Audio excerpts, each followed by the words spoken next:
This video will be an updated birth natal chart, which will include everything: your life, love, it'll all be there. We're going to take it nice and slow and find out what the natal chart is saying about a person's life. Welcome to Archangel Revelations and Prophecies. Full. I am Gat, your host. It's a beautiful Saturday at 1:10 p.m., 73 degrees, June 10th, 2017. A lot of numerology there. Okay, we're going to go right in, of course. Now, the person that requested it has been with me a long time, probably in the earliest of the card readings and the natal chart readings. We've been through a lot. I mean, as far as we as people, not just me and her, but we've been through a lot. I feel we've learned a lot. So that's why it's so important to keep learning. Keep learning. Study. Make sure that what you believe, you can prove it. Don't just believe in your feelings, because the heart can be deceptive, just like the Bible says. So make sure you can back it up.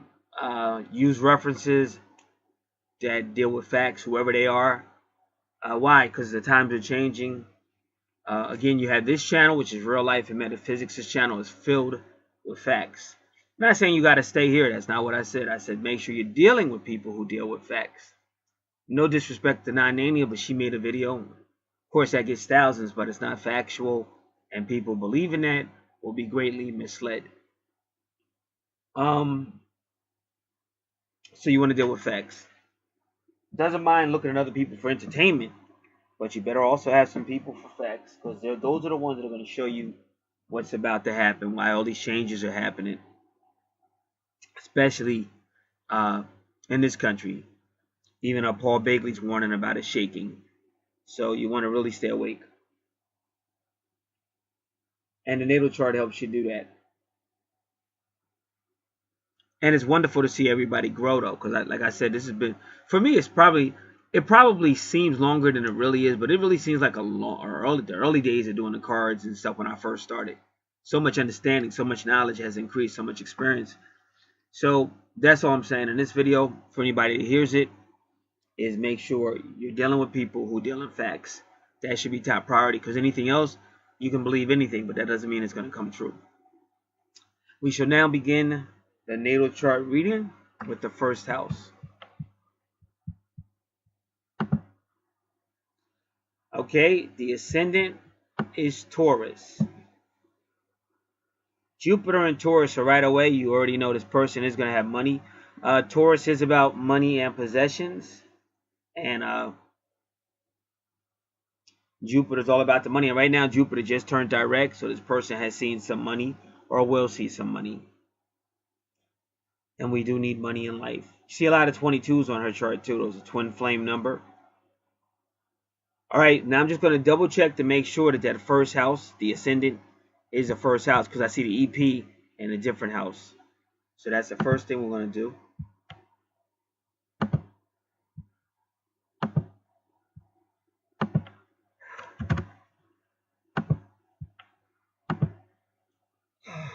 Excuse me.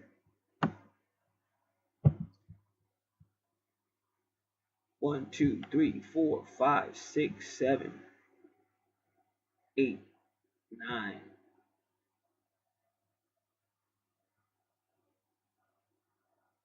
10.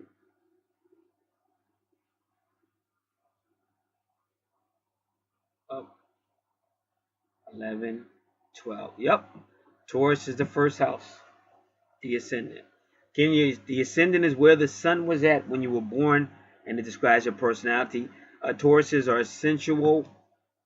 Definitely about money and possessions. Strong people. Can be stubborn.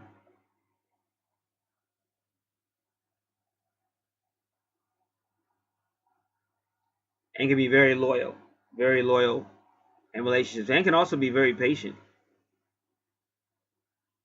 So that's a good placement. And as I said, and you have the money, which is Jupiter is like good luck, expansion. So this person can just be lucky, be somewhere, and just money pops up. They can go like to gambling stuff and win, or can even find money along the way, or could be sitting somewhere and somebody will come up to them and, hey, I'll pay for that. These things happen, and they have happened. You know, sometimes we remember, sometimes we don't.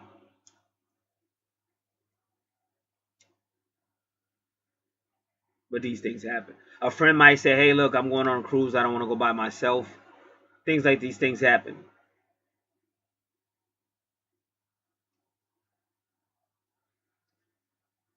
So now, let's look up Taurus in the first house.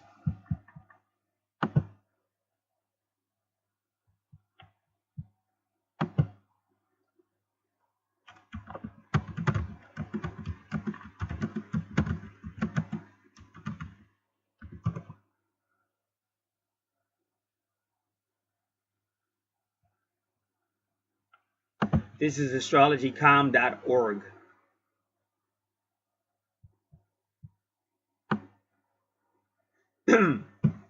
You identify yourself through quantity or quality of basic survival needs. Define self by stability and security of financial, material, physical resources. You identify yourself through the state of your financial and material resources. Your money and stuff and your ability to provide them for yourself defines for you.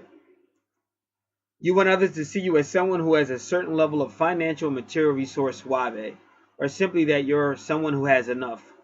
If you are comfortable, safe, and secure in your physical material world, you are comfortable and confident in your self-image.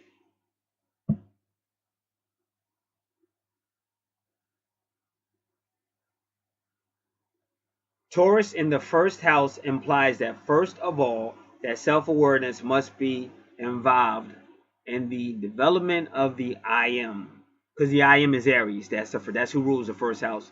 Many people who are developing their ego do not become aware of the importance of that ego. So self-awareness is most important when Taurus is in the first house. Taurus in the first house also implies that the person should be very much concerned with the manner in which the world sees them. The ego is strong in Taurus. Its misuse will be demonstrated by conceited trend. Taurus in its lower octave is the most conceited sign in the zodiac. So again, when it comes to learning, we have to watch that, because that Taurus and that ego in the first house can block learning. And a lot of people in the feeling, and I get this a lot, that's why my numbers stay low, because feelings are good, but they have to be balanced with the mind and the heart, the emotions and the thinking. The brain have to be balanced. Otherwise, you're going to make wise decisions. Now, if it was just a matter of going through life making unwise decisions, I meant to say unwise. Otherwise, this ride we're on has an end. And that's what people don't talk about. Everybody wants to talk about ascension and all this other glorious stuff, but nobody ever wants to talk about the day we meet that maker. But that's the fact, because he's the one that put everything in motion, or he's the one that allowed everything to come in motion. So we want to make sure we're aware of that. So when we see our natal chart, we'll see the good points, but we'll see the things we need to work on as well, the challenges. It says, so with Taurus in the first house, it is proper to use and develop the ego. Not from the viewpoint of the conceit, the self-centeredness, which seems to think of itself as greater than or more important than others. In a higher octave, it makes an extremely artistic type of individual. So the higher octaves is what they kind of call, the light. You become enlightened, and the lower octaves is what they call the darkness, the primordial, the lower stages. Even the 8th house, and because Aries is connected to the 8th house, because Mars used to rule Scorpio. So if you're talking about Mars, Aries, Scorpio, or Pluto, you're kind of talking about similar energy. So you have to be very, very aware of that. So from the viewpoint of reincarnation and karma, the lesson to be learned with Taurus in the first house or in the ascendant is the proper development of this personality on a level which takes into consideration its relationship to others, and not that things serve the purposes of the Taurus, but that the Taurus serves the purpose of the all. And it's ALL, all capital letters. Again, I got that information from astrologyclub.org, and it's entitled Taurus in hyphen first hyphen house hyphen cusp, CUSP. Or you can just write, you can go to a search engine, type in astrology club Taurus in the first house, and it should come up. You might want to make astrology club one word and then Taurus in the first house all different words. And then you can come up and research that further. All right. So that is the first house. The Jupiter is simple. Whatever it is, if the eagle is there, the Jupiter is going to make it, wherever Jupiter is going to expand it. But either way, this person will always have money. The universe will always bless this person with money.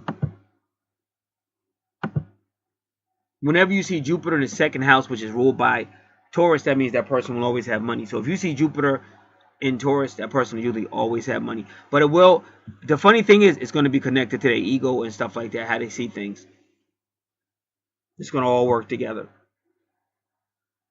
And again, with Jupiter just turning direct recently, that definitely affected that person in one way or another. So we've covered the first house. When I come back, we will cover the second house. I'll be back. All right, now the second house is her true north node at 22. And this is what she is to work on in this life. Again, the second house is still money and possessions. But Gemini is about communications, siblings, thought, multitasking. It can even be travel. The twins. And if you see 22 North Node and twins, you could imply it's twin flames, and it might be, because you even got 22 at your east point.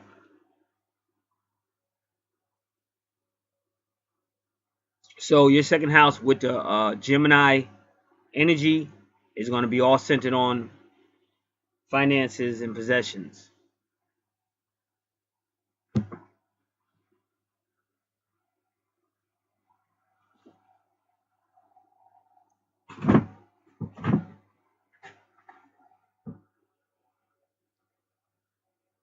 Now the third house, again, it's still education. So this might be like an educated person. The third house is ruled by Gemini. So it's still going to be about communications and thought, everything I just said. But now it's the family. So this person may be highly educated. Significant events in education in the younger years of education, as well as the, say, young adult years, and possibly even higher. Because even the ninth house is higher education as well. The Gemini, the third house, is a younger education, and then it's higher education, like teenage years. It can also imply college, but like the ninth house is even higher education, because some people stay in school like throughout, like a large part of their life they're in school.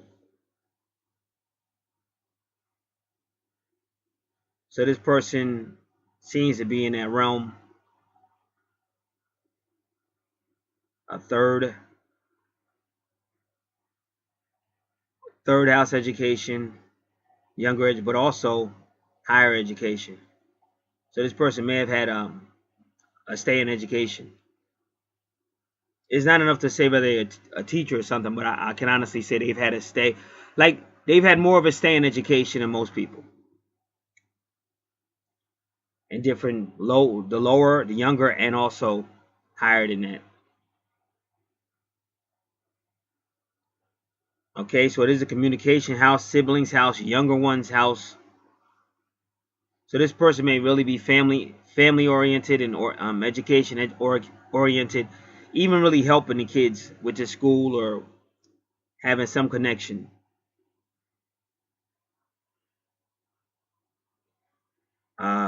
It's also land and property. Because it's Cancer, it's still going to be Imum Quelli, because Imum Quelli is the mother who raised the person when they were younger. That's in their subconscious. And for anybody listening, a lot of times your mother may be reacting, and it's actually connected to your twin flame. It took me a long time to realize that, but that's because of the Imum Quelli. And in many instances, the Imum Quelli is also connected to somehow the Scorpio or Pluto or the 8th house, because all this is soul reincarnation, twin soul.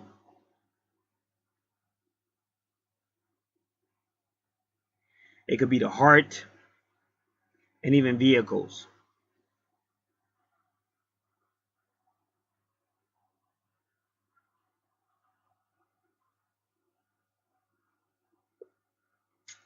The moon is the ruler of Cancer, which is usually in the 4th house. So that moon is going to also affect the 3rd house as well.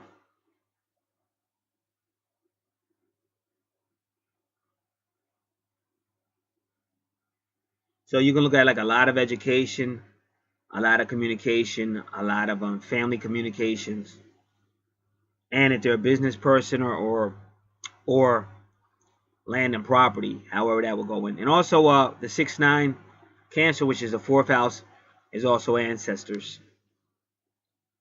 So it's a lot of communication in those areas. Now going to the 4th house, ruled by Leo. Leo rules the 5th house, all about fun, romance, travel, children again. So this person is affected with a lot of children. Travel, taking risk.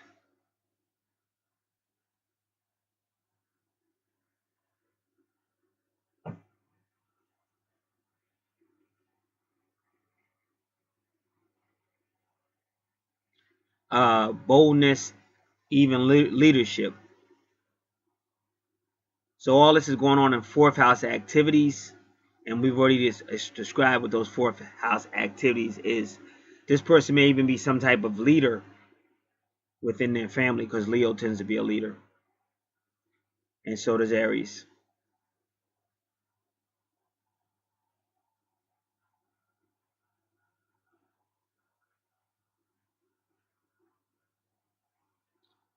Okay, now in your 5th house, the universe begins to give you a more information. You got the 2 powerhouses, Uranus retrograde, Pluto retrograde, and Mars. So the first thing you want to know is Virgo, because that's the sign of Virgo, who rules the 6th house.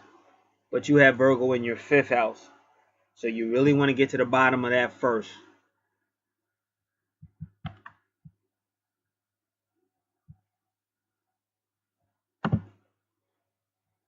So we'll look that up. Give me a moment.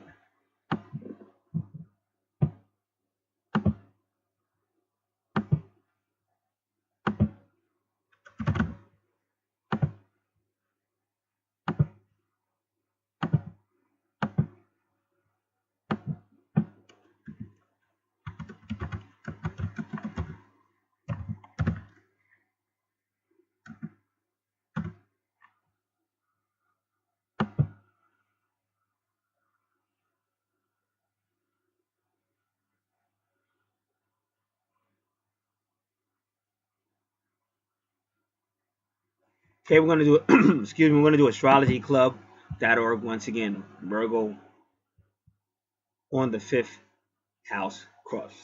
It just says Virgo on 5th house cross, CUSP. And this time I'm gonna pull this one out and blow it up, because I don't like to keep squinching my eyes.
You find the most pleasure and joy in your recreational pursuits when you are able to plan them and follow them through on these plans to completion.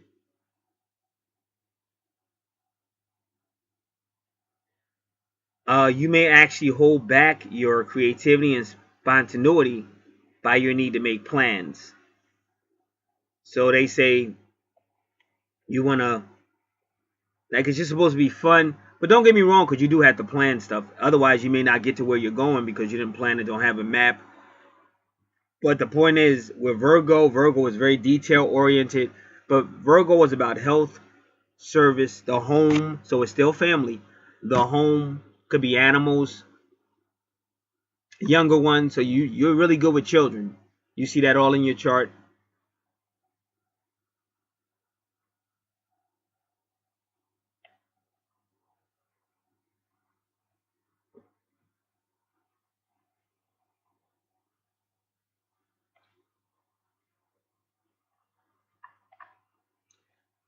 And again, health. So even recreation, you might even be in a, like, whatever recreation you're doing for your health. That type of person may take walks. But it just depends, because some people, if they live in a city, they may not want to walk around in the city too much. But if they were out in the country or something, they would take more walks. Or they may still take them in the city. But, you know, trying to be one with nature. That's all Virgo. Virgo in the fifth. Because the fifth house is about nature. Because I remember when I first studied it, the fifth house is about getting out in nature and stuff. So it says it is important for you to remember that your creative expression cannot always be planned. So that's what it's saying. You got to learn how to use spontaneous. I'm not going to say the word right, but spontaneity or spontaneous. And sometimes that's why people, if there's somewhere where they can do it, they just yell for no reason, because that's spontaneity. I worked in a telemarketing, I remember, and you would be so stressed out on those telephones that when it was a break, we used to work at this place where there was a shipping dock. But since we worked at night, the dock would be closed. You know, you could walk on the dock, there would be no trucks out there because we worked at night. So it was actually closed. Technically, the building was closed except for us. So on my break, I would walk out to the edge of that dock and just yell and scream. And everybody, all my coworkers, would just look at me. And they didn't really say he's crazy or nothing, because they knew how stressful that job was. So it says it's important for you to always remember that your creative expression cannot always be planned. You may come across to others as fake or inauthentic if you give too much attention to the details of how it all happens rather than who you are being while it happens. So they're kind of telling you in events where you're going with people or whoever, try to just, of course you need some details, but try to just be fun. Otherwise, they get upset with you because, like, oh, you try to plan everything. Like, I don't, and they say that, like, they might not say it to you per se, but they may say it to the, oh, I don't like when she comes because she wants to know everything and she's trying to plan everything. So just learn to just go with the flow. This location demonstrates the need for creativity. This creativity is a service which Virgo can render. By direct reaction to Pisces, the Virgo might tend to flow along with the stream of life rather than being a creative individual.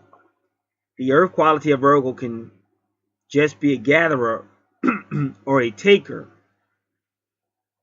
and not a giver.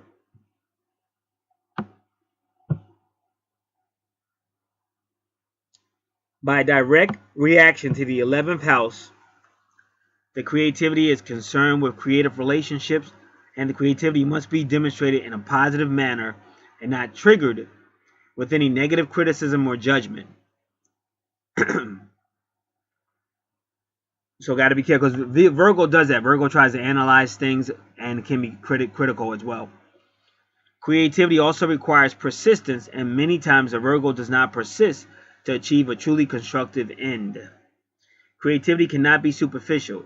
It is approached in a superficial manner. Let me say that again. If it is approached in a superficial manner, those creative efforts will soon be found by others to be lacking and shallow. So it's really a they say that now I understand why me and my mother have so many issues, because Virgos and Leos not a good mix.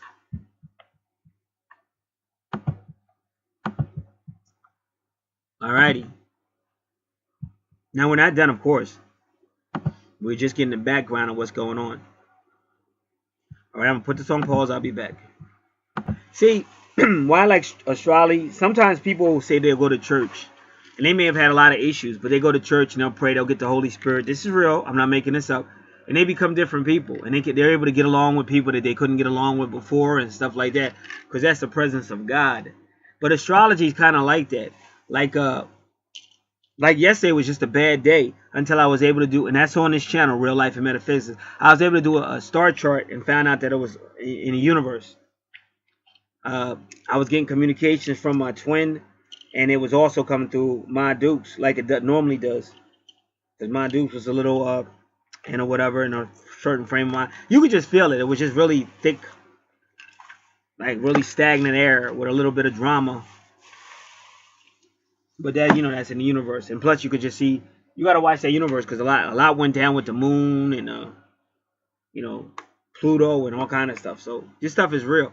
So once you get used to it, you're able to deal with people better once you understand astrology. So that's what it reminds me of when people go to church and they get the Holy Spirit and they're able to put up with people in circumstances that before they got that Holy Spirit, they couldn't do it. Astrology can help you with understanding. Nowhere near as powerful as the holy presence of God, but it still helps you understand why is this going on. And before you snap back at somebody, you get a reading or you get watch a space chart or something like that. And I have tons of people to contact me in because something's going on in their life and they have me look it up.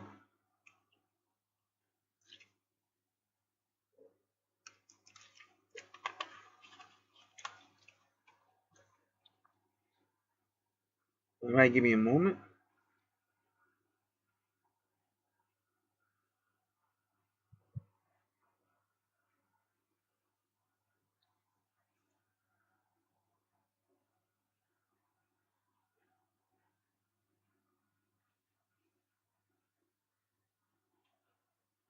All right, let us continue. All right. Now, it only gets interesting because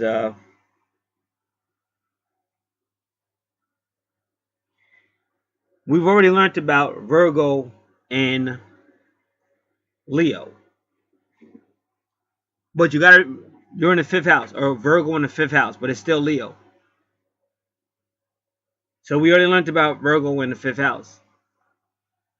So what you really want to find is, since it's the 5th house, you really want to find how these planets react in the 5th house. Because if you do Virgo, you're missing a point. You already know what Virgo is in the 5th house, because that's what it's about, the 5th house. You don't want to start taking it to Virgo, because you're not going to get a clearer reading. So you want to count it 1, 2, 3, 4 different items in the 5th house. That's how you want to count it. You don't want to go Uranus retrograde in Virgo, Pluto, because it's not about Virgo. It's about Virgo in the 5th house. And here you have Virgo saying, hey, let's find out what's going on here. Hey, and Leo's like, whoa, fun. Put that pen down. Put that paper down. We're not here for all that. We're here for fun. We're here to enjoy the moment. Stop being critical. Stop analyzing everything, Virgo. You're messing up the fun. So that's what it's about. It's the 5th house. So we're going to do Uranus retrograde in the 5th house.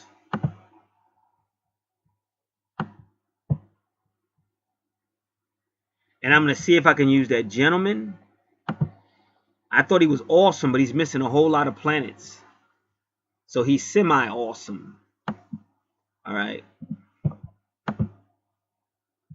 Give me a second. I just got to find him.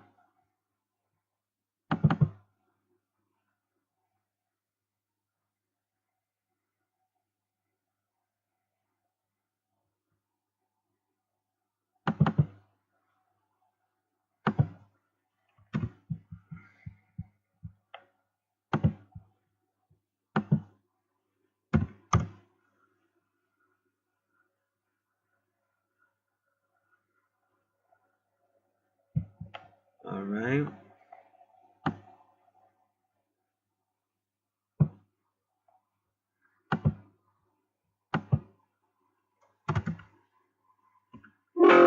So he doesn't have Uranus, and I think you have Pluto there. Let me pull your chart up again. Pluto. We'll try Pluto retrograde in the 5th house. And we'll come back. Nope, he doesn't have that either. So he's not so awesome. All right, we're going to go somewhere else. I'm going to try to just say retrogrades and houses, because I really want one website just as a starting point.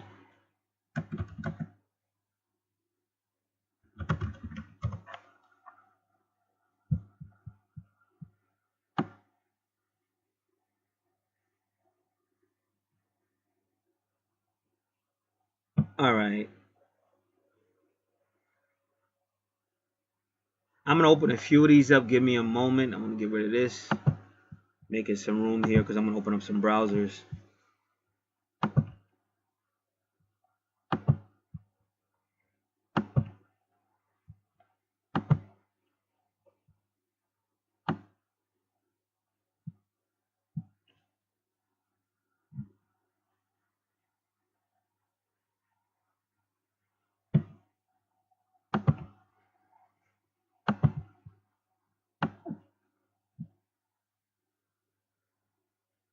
All right, we're going to open up this one.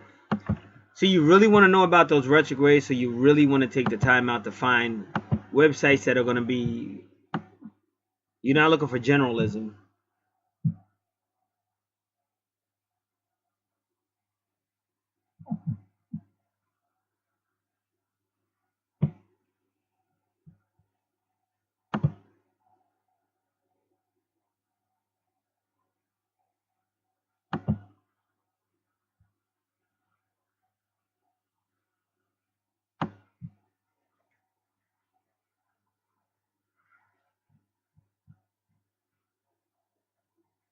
It seems like a lot of these people like talking about Mercury retrograde and Venus retrograde, but they kind of shy away.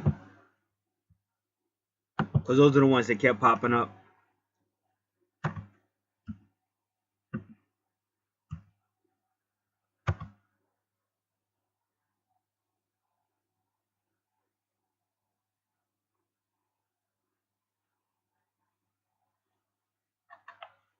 All right, so I think because this is Lynn Coiner. I like Lynn Coiner. Linnkoiner. So when she's talking about Uranus retrograde.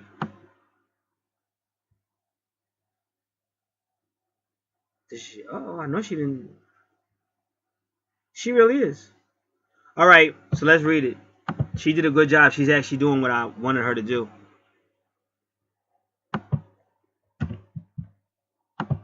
And Lynn's good.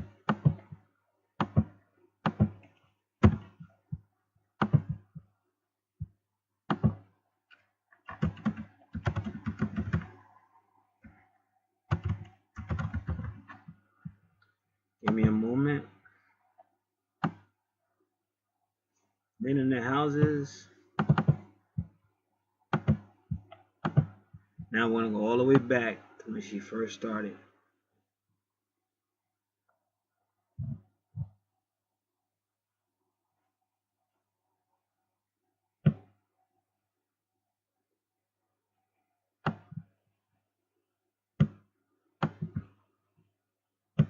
All right, let me find it again.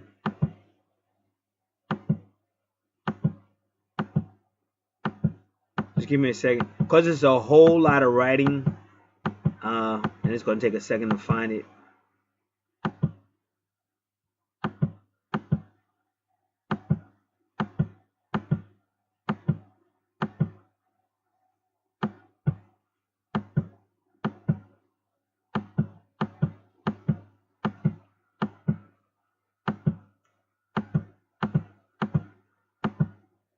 Finally.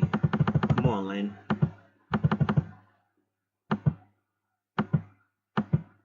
Just found it. Go back. Can I go back? Good. We got it. All right. To make this easy. Nah, I can't even do it that way. So this is what a Uranus retrograde means.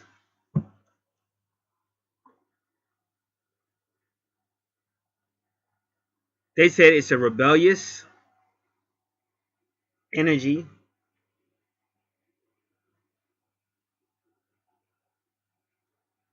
But the people might not see themselves as rebellious.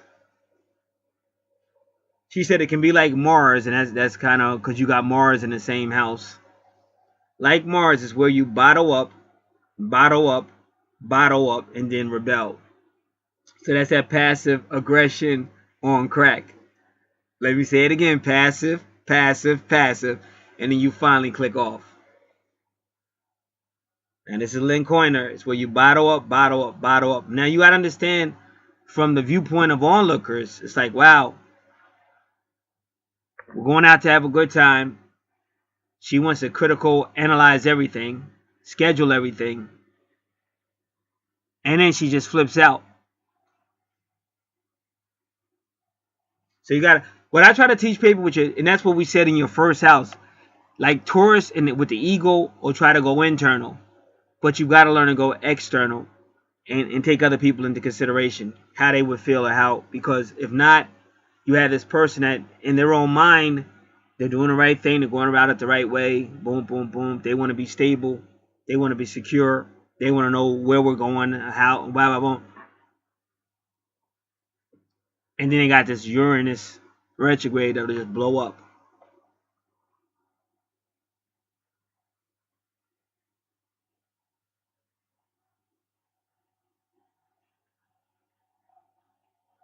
So Uranus retrograde means this person builds up, builds up, builds up. There goes our vacation. It has a higher energy level when it expresses itself. The reformer complex is quite strong with Uranus. And that's I'm gonna, hey, no, we could do it this way. We'll do it that way. It would be better off if we did it this way. So they tend to make mountains out of molehills. They tend to make mountains out of molehills. Something small can get blown out into something very big. It can be more dogmatic, yet they may deny what is going on because they see themselves as being very normal.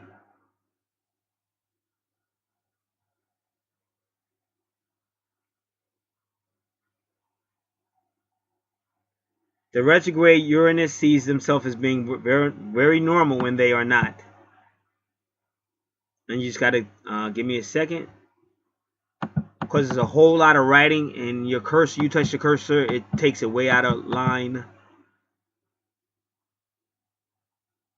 Alright. So then you got to find it again. Okay, we found it.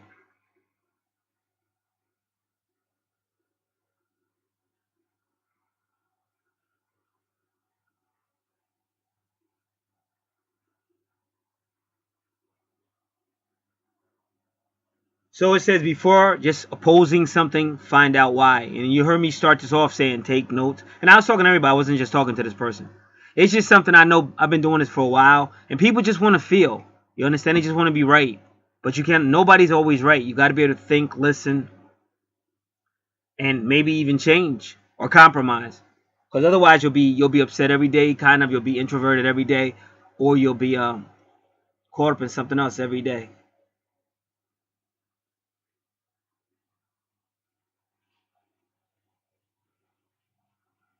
Okay, so now they're going to, I'm going to make sure, though, it's retrograde. Otherwise, I'm not going to read it. Okay, because we want Uranus retrograde in the 5th house.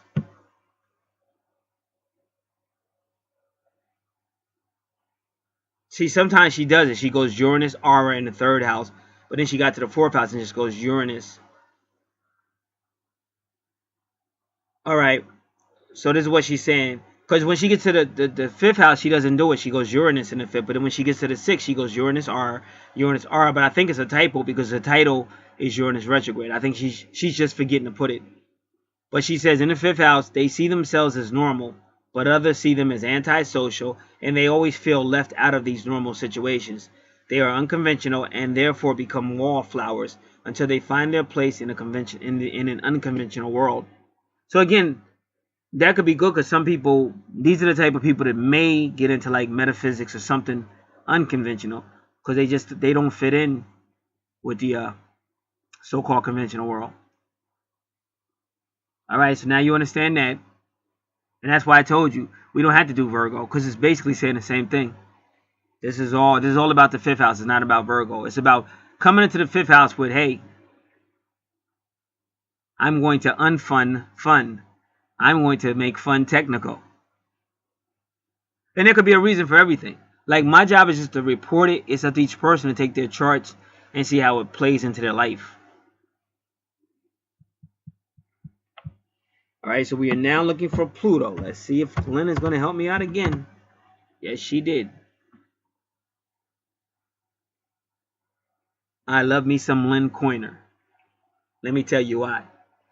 One time I was reading Lynn Coiner, and she was talking about retrogrades or something, and this female wrote Lynn and said, "Hey Lynn, you know, I'm engaged, but I was at the bar, and I had sex with another guy, and I think it was because so-and-so." She was trying to blame the planets, and Lynn said, "Don't blame the planets." She said, "If you knew you were engaged, why were you out drinking without your fiance and shit?" That shit was funny. I said, I like her. She tells it like it is. See, when I go down in history, and I will go down in history, I want to be the most authentic, realist reader. Got that? No fake shit here. All right. Pluto is more intense when retrograde, and this intensity is highly psychological, which can make them suspicious of others because they pick up more at that psychological level. So you got to remember that Pluto, because Scorpio is very doubting and suspicious, and I guess Pluto is too. Now, it's very powerful, very transforming, but again, you got to see yourself by how you're relating to other people. Not saying you're a sellout, but like, I have a lot of, y'all know how I talk, I have a lot of deep beliefs. I can't just go out in the public and just start saying what my beliefs are, because they'd beat the shit out of me. I'd be dead. So you got to learn how to communicate, exist among people. You may see some things that you don't particularly like, or in my case, maybe my religious or spiritual reasons I don't agree with. But that doesn't give me a right to say, hey, that girl's a little loose over there. You know, that's her business. What I have to do is, when she comes my way, is to make sure, like I had to Jerry Seinfeld her. Now, does anybody know what happened with Jerry Seinfeld? When that chick Keisha, whatever her name is, ran up, he was interviewing somebody, and she just broke into his interview. Not only did she break into his interview, she kept trying to hug him. 3 times she tried to hug him, and 3 times he rejected the hug. He was, I don't know her. I don't just hug anybody. Who is this person? And why did she want to hug me? For any of you guys, that was my impression of Jerry Seinfeld and his classic stand-up comedy acts. Okay, let us continue.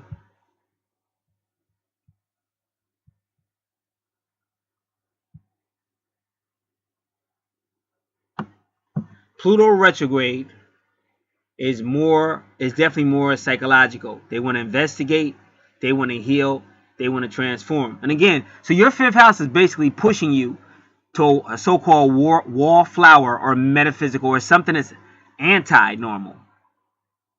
Like, you're kind of like this Jerry Seinfeld of anti-fun.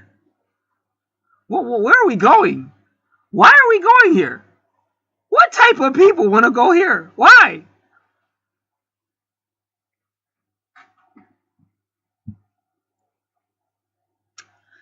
Pluto retrograde registers the unseen very quickly. They see the negative side more easily, but they need to cut this off because it will isolate them from life and people. So you're being pushed to the wallflower, or more metaphysic, keep to yourself. These people have much greater insights into the subconscious. This makes them more loners and introverted, but it will make you a great psychologist. It's other, the benefit. That's why you have to know what your gifts are and start using your gifts. A lot of us keep seeking. Like a friend of mine, he might hear that he's an Aquarius, but he loves to keep taking the knowledge and taking the knowledge and taking the knowledge. It comes a time when you have to stop taking the knowledge and start giving the knowledge, which he does have his own channel where he teaches. But you want to make sure you're giving knowledge as well, and make sure, like I keep telling everybody, you're using factual knowledge. If you come to a YouTube and it's just somebody sitting there talking, but he's not giving you no references, no facts, don't use that person as a reference. He might be right, he might be wrong. Use facts, because we're at a point where we have to start being built up, because a lot of people are being misled. So these people make great loners and introverts. Pluto retrogrades. They may have trouble relaxing around many people due to the psychological process in registering so much information. And I'm kind of like that. I have to really, because that going out, really, they're not really with energy and stuff. And like I said, I'm an earth angel, so it's always somebody walking up to me trying to start some stuff, always. And first I'm sitting there trying to process the information and all of that crap, the same stuff we're reading right now. And then you have somebody walking up starting trouble, and then that makes me almost go back to who I used to be. So it's kind of hard with that the whole social stuff. So before I go out, a lot of praying and just setting goals. Don't analyze anything. Just enjoy the moment. Act like you're having a good time. Don't space out. I got to tell myself stuff like that. But that's why I like astrology, because it shows you. And then you begin to realize, and you could do something about it.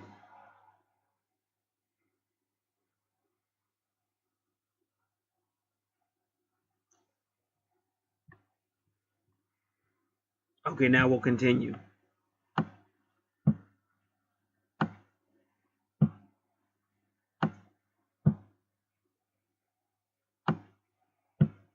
Pluto retrograde in the 5th house. There can be difficulty expressing the creative potential. Pluto retrograde is more psychological, such as working with children or playing chess. And we've already said you got that in your chart. Your 3rd house, 4th house, it's all about children and education, always. So even a child psychologist, because you would love that. You would enjoy that. But you got to work on your creativity. You can't let your retrograde stop you. You can't let your Virgo in the 5th and your Pluto or your Uranus in the 5th stop your creativity. These people can be late bloomers as a result, but not always. With their own type of creativity, they have an intense concentration and focus upon this activity. So then find out what your creativity might be. You might be one of those Steven Spielbergs and all those like guys that write those kind of movies. Whoever wrote Carrie, we were just talking about him. These are guys that have a dark side creativity, but that might be your calling.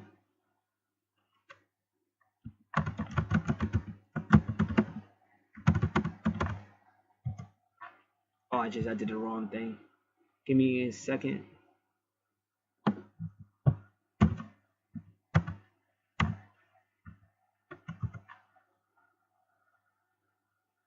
Stephen King. Even that guy whoever did Star Wars, stuff like that. There's a woman out here named Sophia Stewart. Some of you may know who I'm talking about. And she says she's the one who wrote the manuscript that became The Matrix. And then from the same people that did The Matrix basically gave you Terminator, so she's kind of responsible for that too. See, these are special people. That's why you just got to find your place. It's not so much that, oh, I'm weird or crazy. You got to find your place. And then if you don't know, you can always do research, which I offer research as a service. But you can do research online, how to write a manuscript, who do I submit, how to get an agent. If you don't, she may already have this. I don't know, because I know we've talked about writing before. She may already have that, but that's what you want to push. But you want to push what the universe is saying. Even writing about children, angels, it could be fictitious. But and then you're encouraging the children in a spiritual way. So there's a great opportunity. That's why I say when you hear your natal chart, don't sit there and get pissed off. Everything's being said for a reason. I did a natal chart. One thing this guy had going for himself, he really cared. Like he cared about. He was a player, but he really cared about women. And then his woman that he will be married to, he does care about her, but he's real secretive. Like he has a lot of fears, and he keeps it all in, and that's hurting the relationship with her. So he had to be told, you're kind of like a tough guy. You're not afraid of stuff, but you're kind of like a boy. You're a playboy. Like you're not a man. This woman needs a man. She needs you to talk to her. So that was all on his natal chart. That chart is right there on Archangel Revelations and Prophecies 444. I recently did it. So that's the point. The natal chart is just human nature to say, hey, well, I don't believe that, or argue with the universe. And they think they're going to argue with me, but I'm only relaying the message, so you won't be arguing with me. Second off, find out what your niche is, because the universe will start blessing you. And I keep telling people, surround yourself with archangel cards. Gabriel, you need Gabriel. Gabriel deals with creators and artists. So you need your deck of Gabriel, or you need to deal with people like me who got the Gabriel card and also the Archangel cards. Because Gabriel will be your manager. He's going to help you through, because that's really your calling. And then to focus more on your calling and have the angels helping you, everything goes well. If you feel stagnant is because you're not focusing on your calling. And when I say you, I'm talking about everybody. And nowadays, with people like me out here, the channels I have, there's no reason why anybody should be sitting around going, oh, I don't know what my purpose is in life. Oh, why was my family so messed up? Oh, where's my twin? There's no reason for it. You need to be proactive. So that's what readings like this do. It shows you exactly where your strong points are and how to work on them.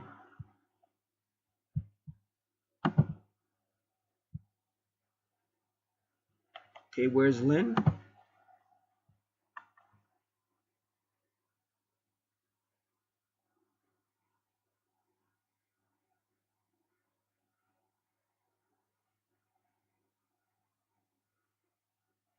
Says their firstborn child is likely to be talented, and this can arouse envy or psychological manipulation. So it's kind of like they say a person with this placement, they have to be someone and develop their creative potential before having children. Because if not, their child might come out and be very creative and be moving forward, and they may be a little jealous. And you see that sometimes. You'll see a lot of times a mother might be jealous of the child or something like that.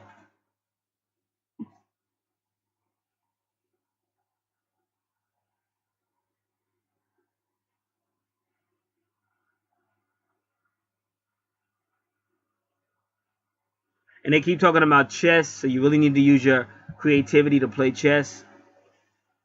All right. So that's it for those. So now you got the whole thing. But now you got Mars in the 5th house.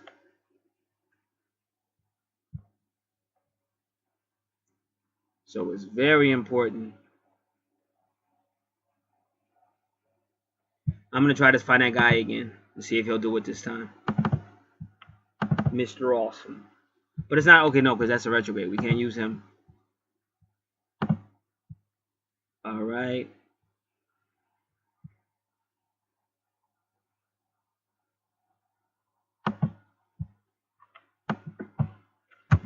Mars in the 5th.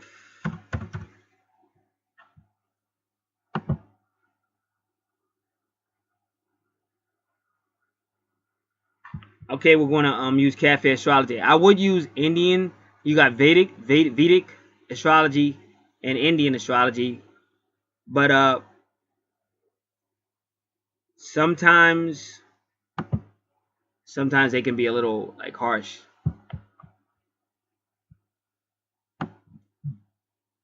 Mars in the 5th. Come on. This is cafe astrology. Mars in the 5th house. You have a strong love of pleasure, and you tend to directly and perhaps impulsively pursue romance. See, you know what's scary, and I'm going to be honest with you?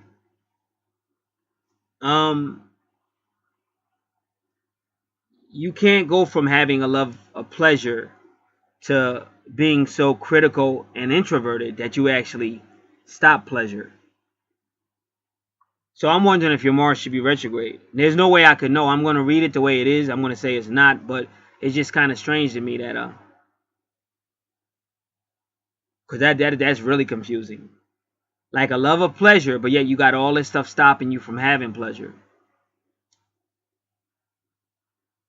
So that's definitely hard. It's going to be hard on you, but it's also going to be hard on the person who's trying to have that Leo experience with you, that romantic experience with you. But since that's how it's written, I'm going to say that it's not a retrograde. I'm just going to read it as it's written.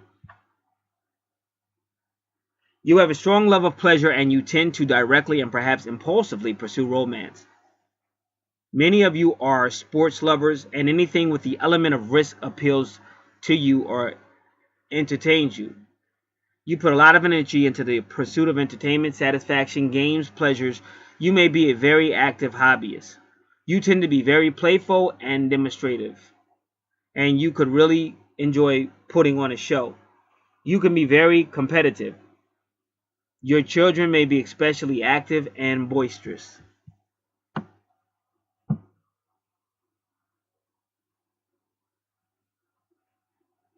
You are openly affectionate, like an engaging puppy. You wheedle to get your way. If an old slipper is torn in the process, you know you'll be forgiven. You shine in physical contact sports. You shine in physical contact sports. Your many friends admire you, but relationships suffer because you change partners often.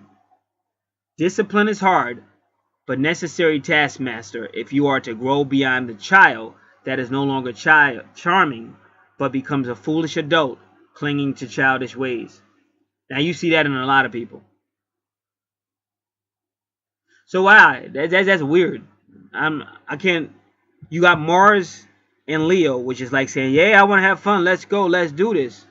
Very competitive. Like competitive sports can be competitive. But then you got Virgo that's saying, hey, let's slow down and examine this, and let's make sure.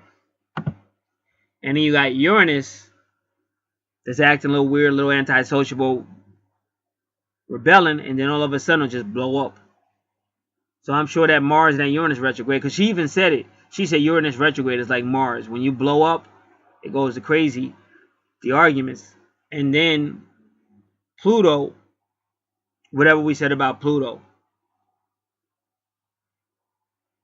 But Pluto is basically said, Pluto retrograde is basically said, when I say Uranus retrograde, Pluto retrograde.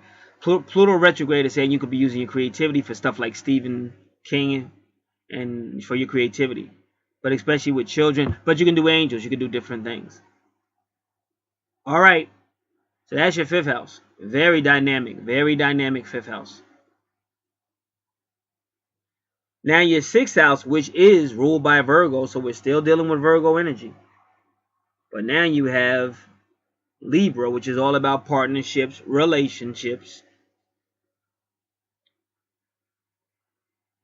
I think even contract signing, law, legal matters, harmony, karma, balance. So all going on in the sixth house. And this is where you'll have your significant meeting.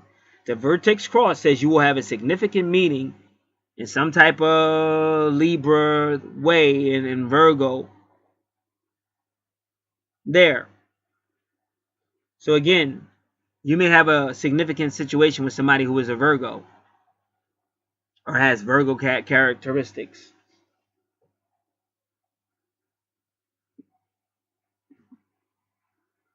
So let's look at it. Libra in the sixth house. So one good thing though, see, when you get a contract, you'll probably read it yourself, because a lot of people get contracts and they just give it to their lawyer. But if you're that detailed oriented, that means you will read, because it's good to try to read your own contract, and then you can even ask your lawyer, what does this mean and stuff like that, because otherwise you might find yourself signing a deal that's not to your benefit. So that's the one good thing about everything we've read so far, is when it comes to that contract, that Virgo will protect you. So don't give that up. Don't say, oh, let the lawyer take care of it, or maybe I'm being too critical. No, when it comes to contract, anything signing, anything that's going to commit you to something, you better make sure you let your Virgo out and check it out. It is now 2:21. That is a numerology for my twin.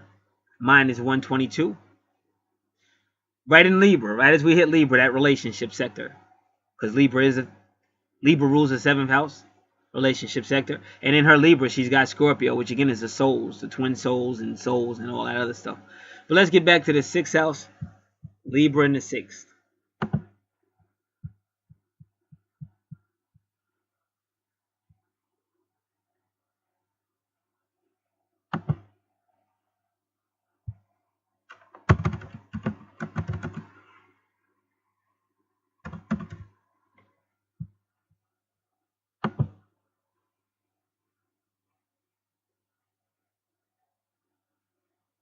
All right, we're going to use Astrology Club again. They've been doing pretty good so far.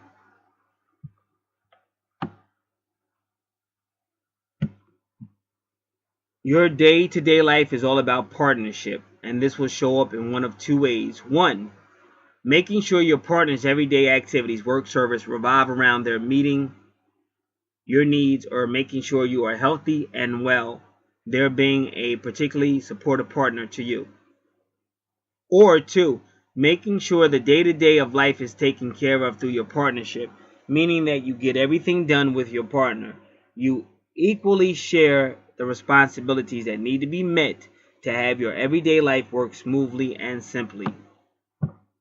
With this placement, it is not uncommon for you to work with your partner, for the two of you to be co-workers, or for you to share a business or service project of some sort. So you definitely see partnership all in your chart. We've already said that with the 22s and the Geminis. We've already said that. So that's what Virgo is, because Virgo can be a home sign. It's also about health and service. So you may have a partnership with somebody in these areas. Going to your 7th house, all about relationship, but it's ruled by Leo. But with Scorpio there, you're going to go deep. And not only that, you're going to have that ability to read. Because you told me about your psychic abilities. She was in this upstairs location. And it was two people talking downstairs. And she still heard everything they said. So when the guy came up, she's like, I heard what you said. And my older sister had super hearing like that. Unbelievably. I would have to literally whisper. If I was on the phone talking, I would be upstairs. She'd be downstairs. And she would hear what I was talking about. My sister was scared. She is a scary person. Walked in her sleep and couldn't remember. Wake up and walk in her sleep and hold conversations and wake back up and don't remember. She was like, I used to be scared because I was in one room, she was in the other room, and she was always talking. If she was awake, she talked the whole time. If she went to sleep, she talked in her sleep. My sister was like weird, and I used to scare me. As a young man, I used to be in my room terrified, hoping she wouldn't come in there, like walk in the room and shit. She was creepy. And like I said, I seen her fight dudes and beat them. She fought this guy. He was supposed to be the best fighter in our neighborhood, and he couldn't beat her and stuff. He started crying. He picked up a vacuum cleaner nozzle to beat her with that, and he still couldn't win. My sister was not no joke. Like when I say super thug, that was my sister. And I think the main reason why me and her didn't get along later in life was because she kind of sold out. Because my mother spoiled her to death. And when she got spoiled, my hero became this little spoiled little brat. Rest in peace. All right. So you got that going on with Neptune, because Neptune is all about dreams and telepathy. So you got that psychic stuff going on, especially with Scorpio. And it's all about relationships. So now listen up, because there's going to be a lot of information. In fact, what we're going to do first is Neptune in the 7th house. And I want to thank the spirit, the angels, God. I want to thank everybody, because so far everything I've been looking for, I've been able to find. Because that doesn't always happen.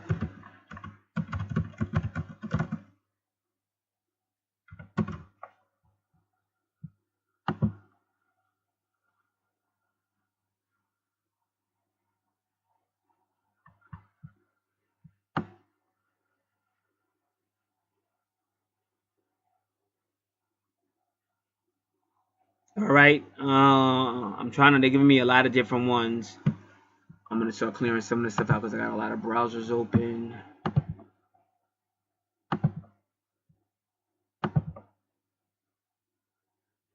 Molly Astrology blog. I don't know if I want to do this. Let's just check her out. Nope, it says Fatal Error. You can't even find her.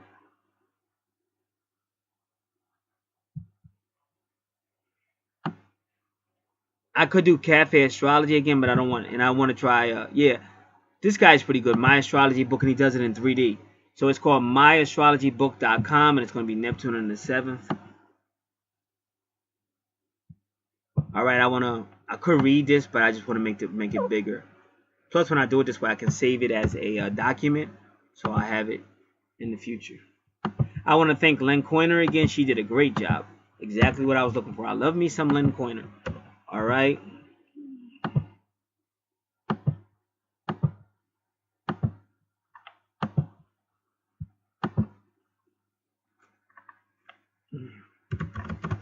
Just so you know, Neptune and 7 go together.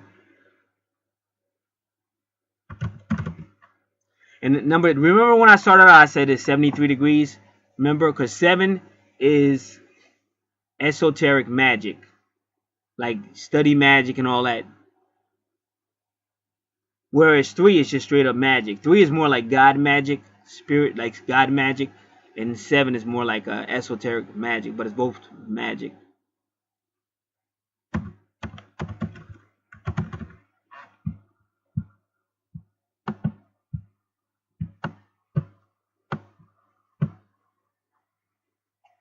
This is the first of the social houses, which I didn't know.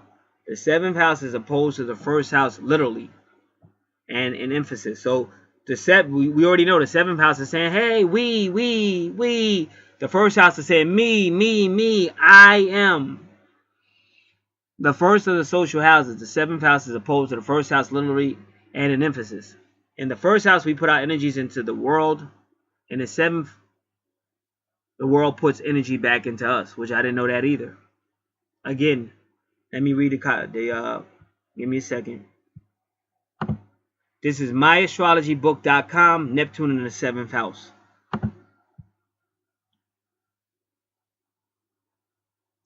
The purpose of the seventh house is to bring about greater self-awareness through relating to what we experience as being outside of ourselves. This may in fact be energy within us that we have rejected out of fear or the need to experience it more objectively or externally. This is called projection, as we seek projected parts of ourselves in our intimate relationships. So that's why I set up, I just have to say this. Just in this area, you have to be very careful, because if you get a partner that's not really going to help you, they can pull you down. So you have to be very careful with that. Like from a spiritual aspect, the Bible kind of encourages focus on God and not so much on a partner. I'm just telling you what the Bible says, and I find that to be beneficial for me, because I've been in spiritual work since I was little. So that's what's important to me. And by being honest with yourself, God will show you areas you need to work on. And sometimes a partner could be a liability. It just depends. I'm not saying everybody needs to be single, but some people don't want that, because they don't want to be held back. They feel like I got a lot to offer the world. I got a lot I want to do in my life. Maybe when I get older down the line, but right now would be a horrible time to get a partner that's not going to really be as active and exciting and ready to go about life as I am. I don't want to worry about a broken fingernail or somebody that's having an attitude for some problem that I can't figure out. So you got to remember that you don't want to negate who you are to somebody else, because that's why you have all these unhappy marriages, and then you got I'm gonna get him back, and then you got all the adultery and infidelity and all the crazy stuff that comes out of this because we let somebody in that we shouldn't have let in, or we let them in too fast. So remember that. The seventh house rules intimate one-on-one relationships of all kinds: marriage, business, counseling, relationships, open enemies and conflicts. But that's also in the 8th house as well as the 12th house, open enemies and conflicts. Or they might say hidden enemies. But to me, to be honest, an enemy is an enemy. Okay, so 7th house is open enemy, 8th house is hidden enemies, and so is the 12th house. But an enemy is an enemy, so be careful. Open enemies and conflicts, lawsuits, and the lower courts. Planets in the 7th house indicate areas in our lives that need relationships to bring them out. Okay, so that's a good thing. Planets in the 7th house indicate areas in our lives that need relationships to bring them out. And the houses ruled by the 7th house planets are those areas. So let's go back. In your house, you have Neptune, constellation Scorpio. So read that again, because he just gave you a great information. Planets, Scorpio in the 7th house, indicates areas in our lives that need relationships to bring them out. So you're dealing with a Scorpio situation. And again, that's the soul and twin soul.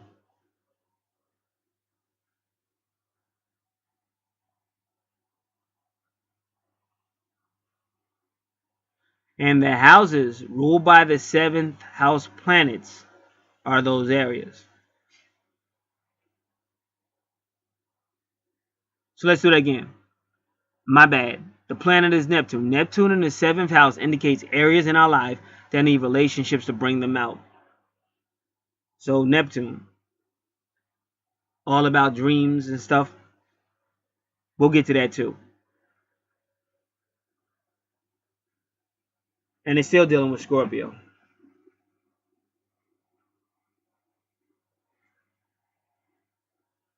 And the houses ruled by the 7th house planets are these areas.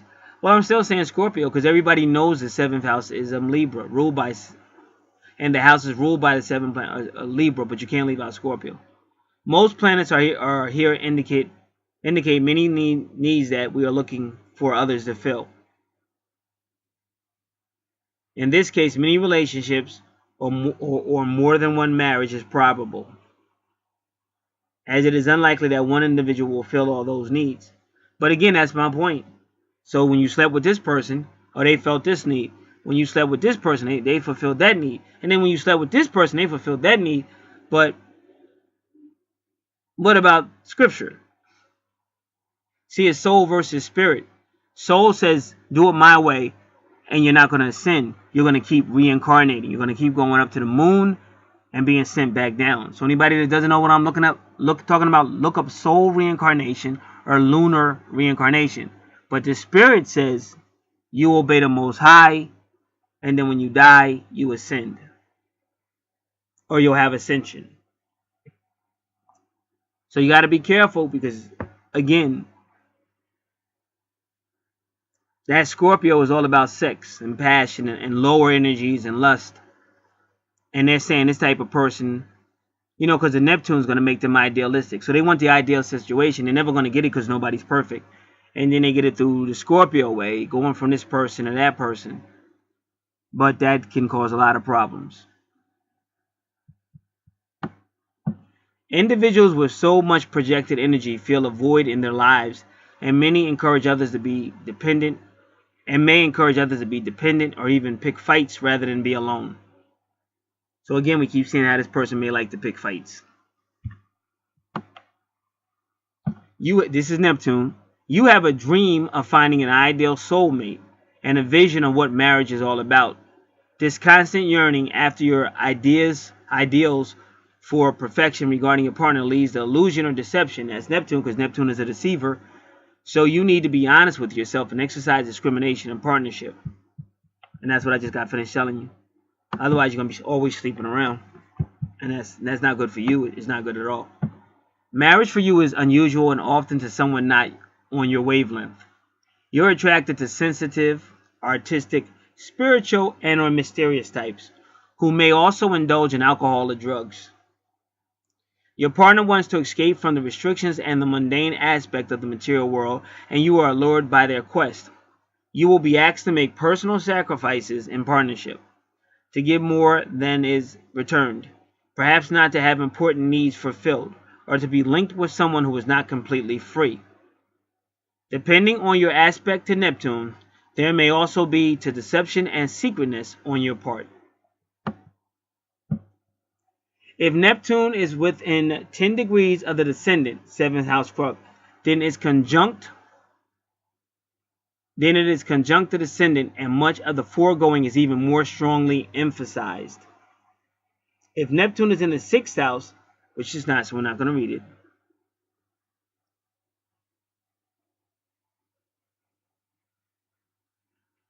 The closer 6th house Neptune, well, we already know.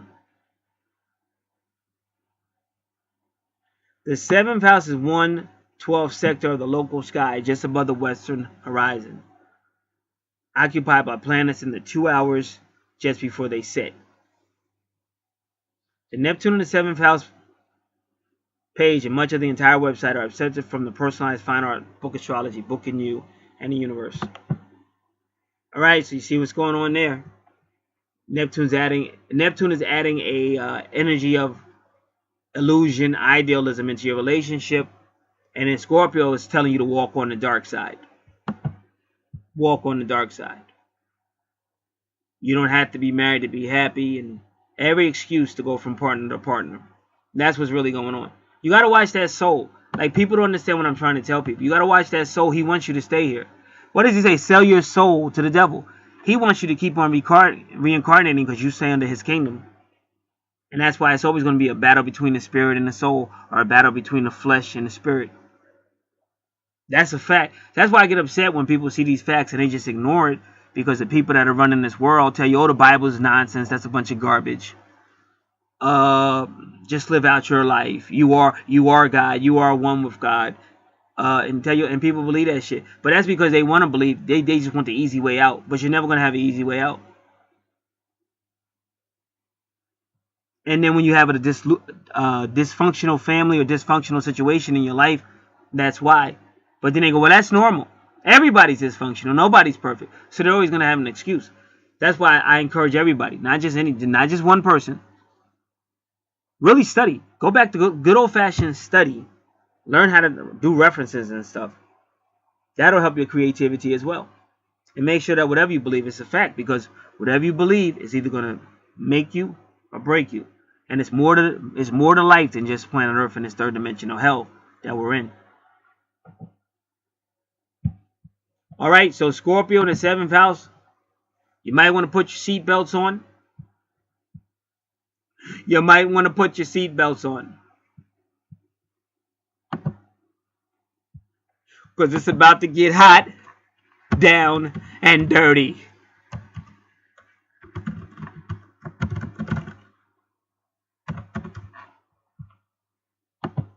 And you better hope it's not Lynn Coiner that tells you the truth.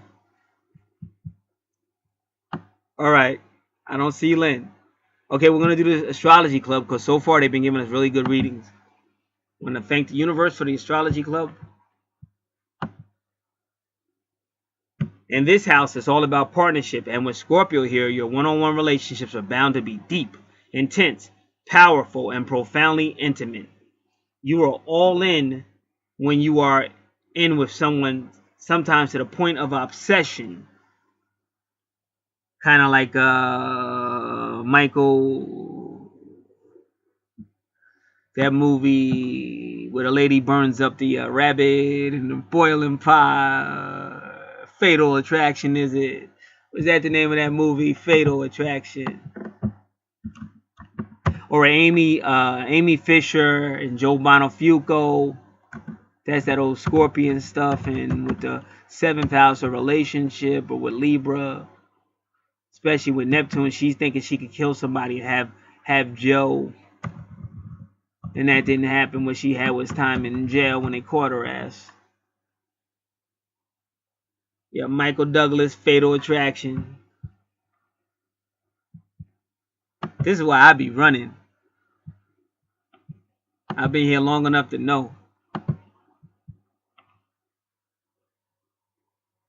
You may be so intense with your partner that you may find you to be too deep or too controlling, and you scare them off. Or you may find that you attract partners that have depths of intimacy that are equal to or even deeper than yours, and they scare you off. Woo! Either way, beware that partnerships is a very serious subject for you, not to be entered lightly. In fact, you may find that you are willing to not engage in any intimacy at all until you are sure you have a partner who can match you in these ways. And I said you don't have to rush into sex. Why does everything got to be sex, people? Where's my twin? What you're really saying is, I want to have sex. And let me tell you why. You're going to run from your twin the same way these people run from me when I tell them the truth. The moment your twin starts to show you reality and not just section, you're going to separate. You're going to be gone. I know how the game is played. I've been here long enough. And now that I studied it, I'm an expert at it. Some things you slow down before you dive into it, especially if you're going to be going from partner to partner anyway with readings like this. In this location, Scorpio must be very aware of the firmness and constructive philosophy of life that it entertains. In partnership with life itself, it must be from the viewpoint of the consideration of others. Scorpio must identify itself with all of life and see that it is just a part of the mainstream of life.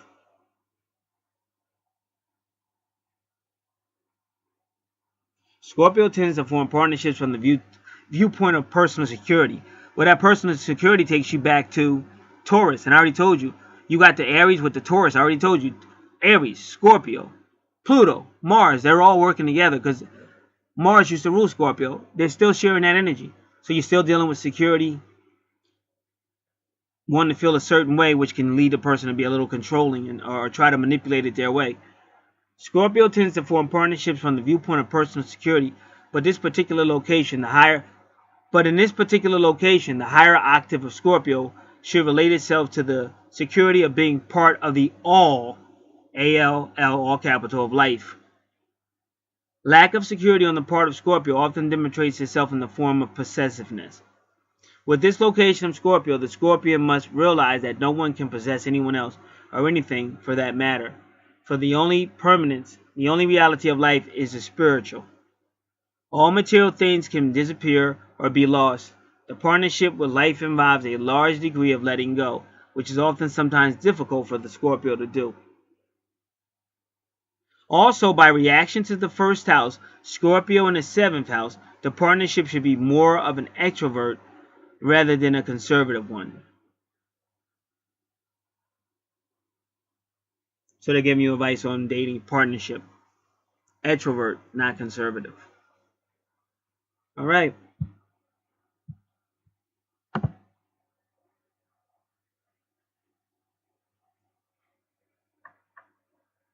So now you have Moon in Sagittarius. I'm going to put this on pause. I'll be back. All right.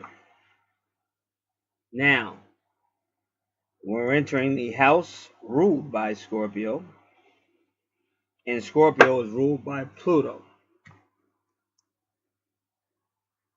So, if I'm not mistaken, so this is why you need to focus more on your creativity.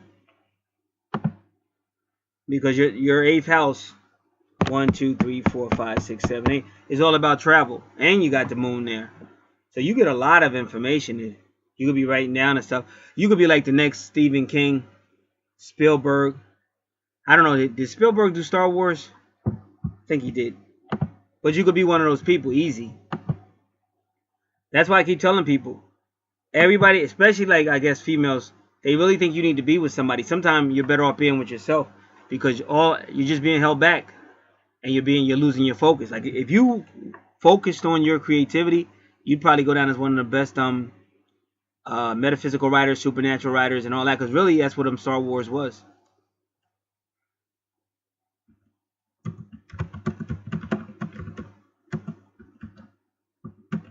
And just make sure you're dealing with reputable people. Your attorney has to be reputable, because otherwise you'll get ripped off. Okay, George Lucas created Star Wars. Alright, what is Steven Spielberg known for? I mean, I know like a long time ago. You forget. Because I'm sick of saying his name. Because this guy's non-stop.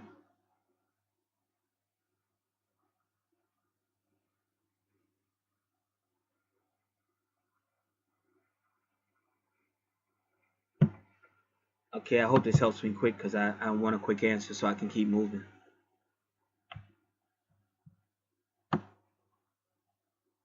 He said he wrote a movie named George in 1959. Fighter Squad, Escape from Nowhere, Firefight. Amlin, Duel. No, this is theater. Okay, Jaws. Close Encounter, Third Kinds. Okay, there you go. I knew. Some type of metaphysical stuff. I knew. Yeah, boy. Can't remember everything, people. Thank God for computers. So you could be one of those guys. That's why I said, don't be mad at me. I just tell you guys the truth. This is all pure love. I sacrificed my whole life for decades of being on this planet. This is pure proof.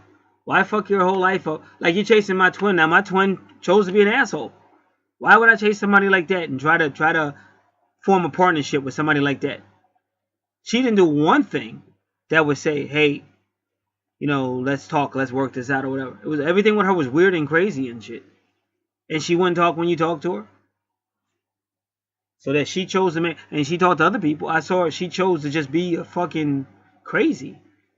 And I'm sitting there like, what the hell is this? And I've already made up my mind. Hey, I'm single, baby. I'm living the single life. And if I ever did choose to follow anybody, it would be somebody who, pow, you know what I'm saying? Pow, bam, hey, stars, the full moon, bam. Not this crazy shit that's on this third dimensional planet. Are you crazy? All this creativity I've got, and I'm going to bottle it up with one person who's not going to even appreciate me or cherish me and try to turn me into Al Bundy? Are you crazy?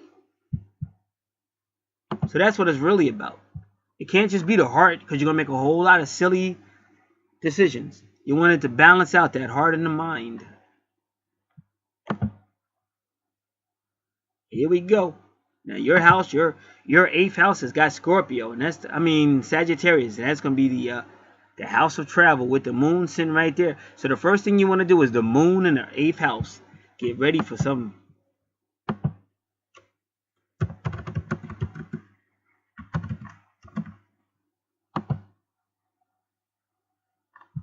What do we got? My starworld.com. Tumblr. I don't even want to use Tumblr. I want somebody who knows what they're talking about.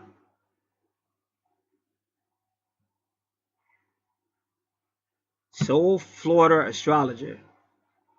Alright, I think this guy, I don't know what he's talking about. Yeah, baby. South Florida Astrologer. I thought it said soul, that's why I said don't know what they're talking about. This is what it says. If the moon is found in the 8th house of a natal chart, the person is gifted in the art of relationships. These people can read others and pick up on their feelings. It's an area of interest for them. They may be interested in psychology, astrology, or any field that probes the psyche. 8th house moon people not only want to find out what makes people tick, they are able to sense it. Even if they are not emotional people, the act of relating to people is deeply emotional for them. Those with 8th house moons are in tune with the vibes that people emit. It isn't a choice they make. It just happens and can be exhausting. A trip to dinner with the extended family where there is likely to be unspoken conflict can be a real chore. That's what I'm telling you. When I go out, it's like that. It's really unbelievably difficult because I've got all this energy that I'm trying to contain to avoid conflict. And I'm fighting that energy with my own things I'm dealing with. And you got some idiot that's always going to come up to push that button. And then maybe I'll be like Uranus retrograde, exploding. But I've learned not to do that. You're not going to win. Even if you're 100% right, you're not going to win. Because people are going to say, hey, every time you come, just like I told you about this woman in the 5th house, every time you come around. But it's not. So you got to really, I pray hard before I go out. And realize don't do this, don't do that. Make sure you sit up. Make sure you look like you're paying attention.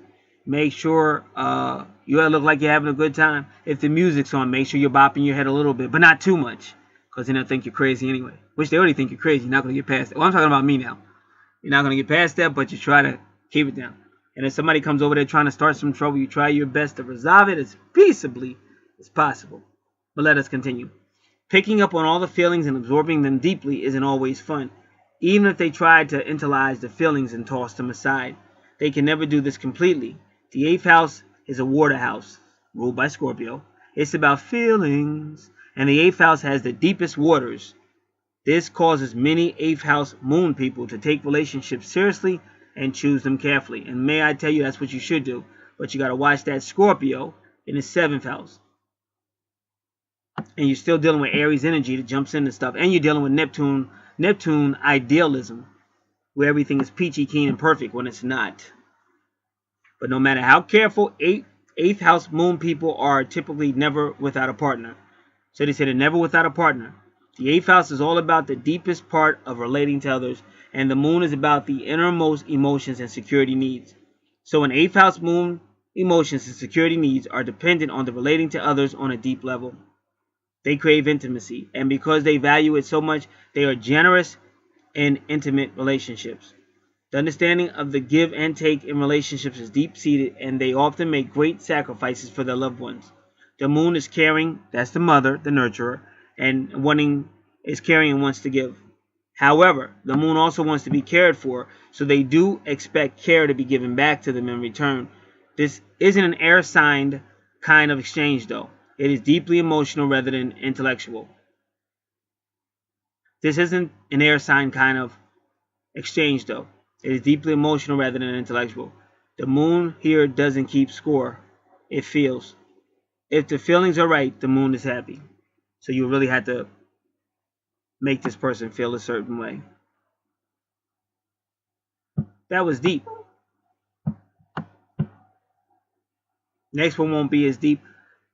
Okay, but before I continue, the 8th house is ruled by Scorpio, which is ruled by Pluto. Very deep, very transforming, all about sex, primal activities, the lower energies, the darkness, the mysteries, the secrets, like they said, the enemies, the hidden enemies, secrets within, transformation, death and rebirth, regeneration, property, land, taxes,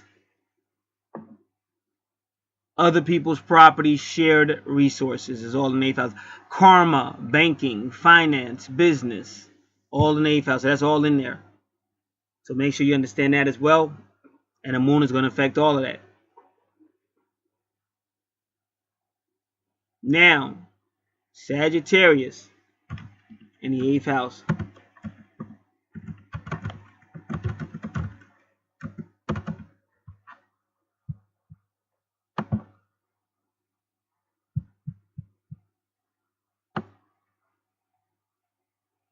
Okay, we're going to do them since they did such a good job. Well, I don't know. I'll do it if it says 8th house astrology, planets in the 8th house. Well, I wouldn't. That's a constellation. We're looking for planets. Okay, this is Astrology Club, Sagittarius in the 8th house.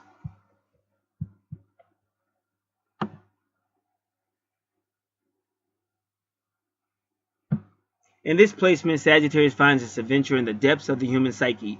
You tend to seek knowledge and wisdom by going deep, very deep, into learning what others are passionate about and why. And again, you got that, like she already told you that, but you have that unbelievable psychic ability. Like you could be even making money in Vegas. Like you're a non-stop money maker. I already told you that from day one. So there should never be a situation where you're sitting around acting like you're searching or stuck somewhere where you're not benefiting, not really benefiting, because you're actually a leader. So you should actually be out. Like you see people like Doreen Virtue, Tanya Gabrielle. You're one of those people, but a little higher in some ways. So that's what you should be doing. That's your calling. The Sagittarius is often strategic in nature. You want to learn and know how others feel about their money, food, home, and their sexual identity. So you can use that information in order to use it against them if you need to. Oh, man. Or in order to get or manipulate them into learning or receiving what you want to teach them. You are very determined to let others know your intellectual power, to let them know that you cannot be outsmarted. And me and her have had those conversations. You best believe it. She'll let me know. I know that. I know that. I knew that 4 years ago. However, you may want to recognize that you can also and often use your knowledge and wisdom as your own best emotional defense from others as well. You likely try to prove your intellectual superiority in order to protect yourself from being vulnerable to others or to protect yourself from being controlled or manipulated by others in financial, material, physical, or sexual ways. And that's all your 8th house. The mental ability and ability of Sagittarius will find release in the house, for this is the house of the search for truth itself. Now, in the search for truth, the Sagittarian can easily be very highly selective, searching only for those things which might please the Sagittarian or would actually emphasize what he already believes. In other words, seeking support for his own beliefs. The Sagittarian at this location could be one of the pioneers in new thinking. That's what I'm telling you. Money, money, money, money. Don't get me wrong, people. Because people hear what they want to hear. I make everything I do very affordable to everybody. But the bottom line is you have to pay bills. And if the universe is giving you gifts for that reason, you'd be a fool not to use them. Pioneers are new thinking, new thought when it comes to truth itself. Now, there they go. In metaphysics, it is taught that truth, like matter, is always becoming. And the Sagittarian with the rulership of Jupiter, and right now Jupiter just went direct in Libra, so all this is affecting you right now, can be very instrumental in adapting truth to the current trends of mankind and all the current structure. The natural rulership of Scorpio of the 8th house gives a greater depth to the investigations of Sagittarius.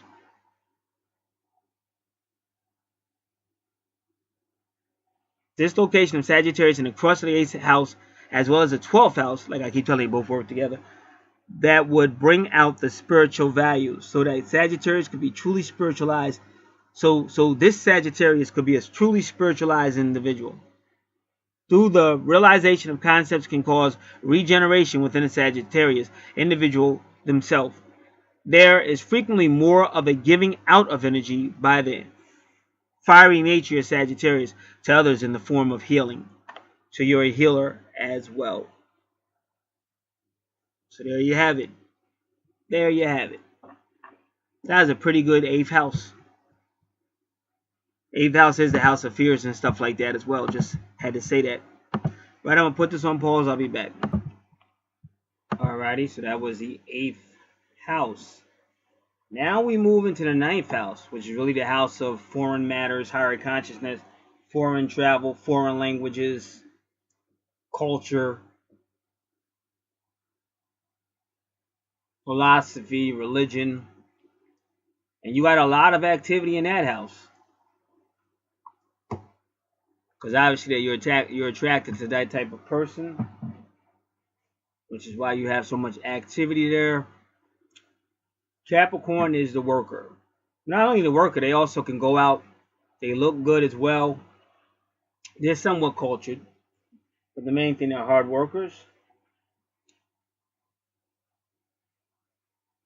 See, your profile oozes with success. But it's success in the wallflower, the introverts, the metaphysics, the unknown.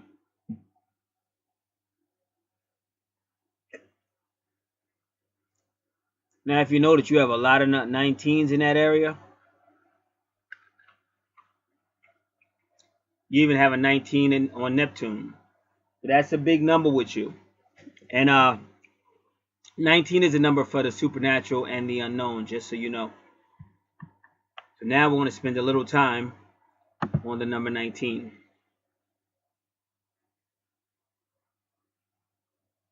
Give me a moment.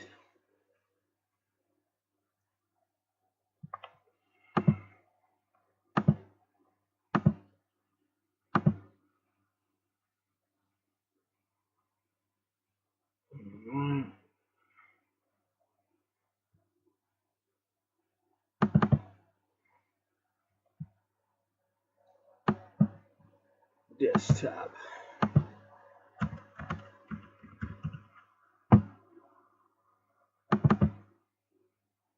All right.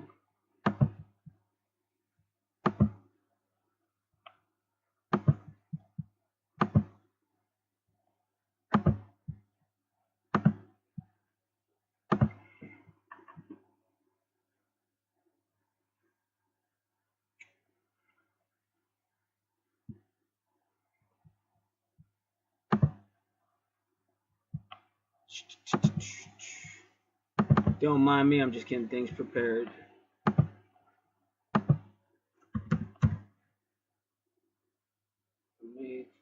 Let me see. Nah.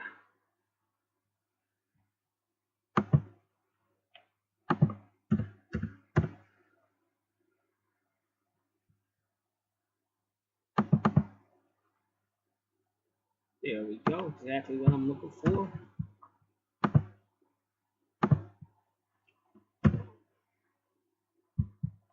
All right, so give me a moment because we're gonna just created a new file. We're gonna put in different locations.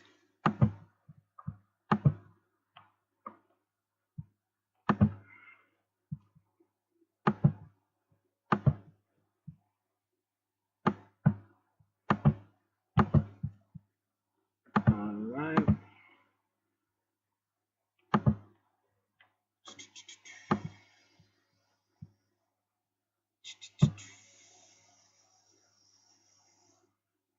Give me a minute. Things are starting to act funny. Gotta go back up. Here we go. Now, so we do a little numerology, but it's different ways you can do the numbers. So let's do it that way. Get rid of this now.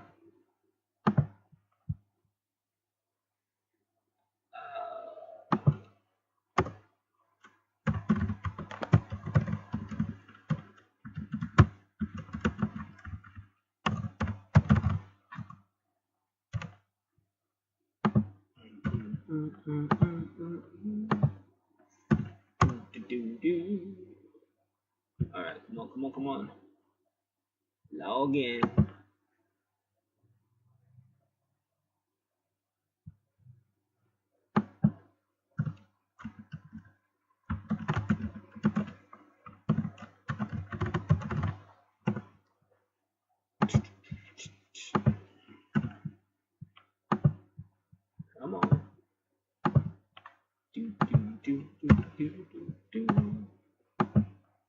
right, so that's one. That's going to be angeltherapy.com, Doreen Virtue Numerology.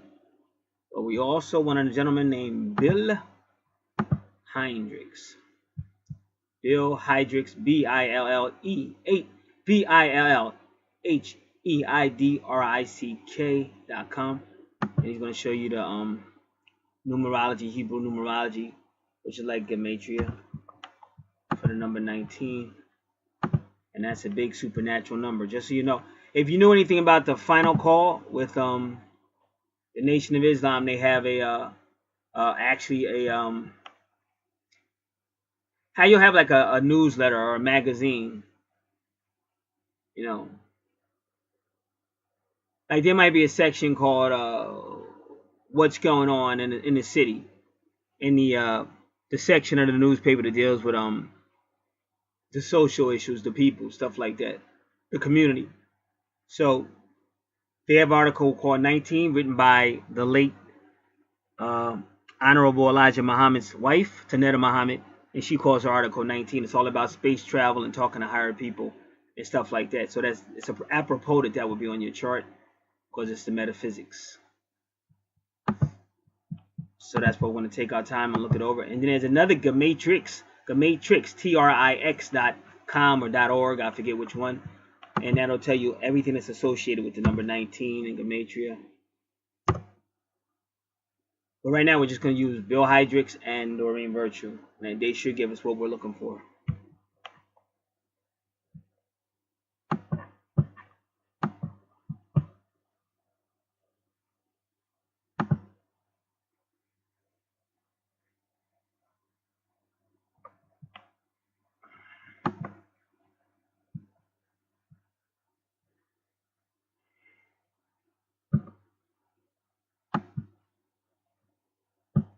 Number 19 is craving or need. It says woe, like in the Bible, woe. It says woe, W-O-E. And it's more, of course, brother, enemy, union, brotherly, union, to hide, conceal, Job. And Job is known for what? The sons of God, which are angels, and Satan coming down. And that fire that came down, that burnt up Job's house, Job chapter 1, that's another Bible metaphor for angels. Just like you see fire coming down in Revelation 13, that's angels. They come down as stars, which are flames of fire. Revelation 12, he makes his angels flames of fire. Psalms 104, talking about God. And then the two witnesses can call down flames of fire. Fire from heaven again, angels. Revelation 11. So Job, greatly injured, greatly hatred. To confide, to feel, confident, to be secure, to be bulging, thick, confident, security, because you're always talking about security with you.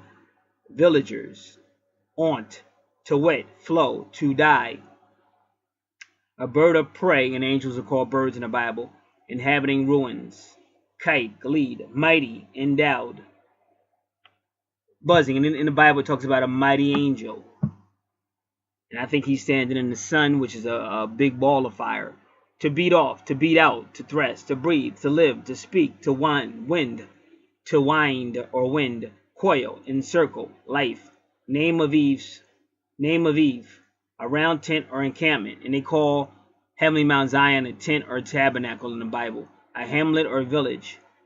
And Heavenly Mount Zion is a city in the sky. To hew, cut, to fell. Fell again, they fell out of the sky. Stars fell out of heaven.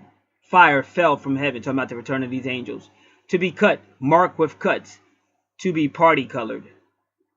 To slaughter, to kill, to massacre. And that's what will happen at the end, which is why I keep telling you guys to take this judgment seriously.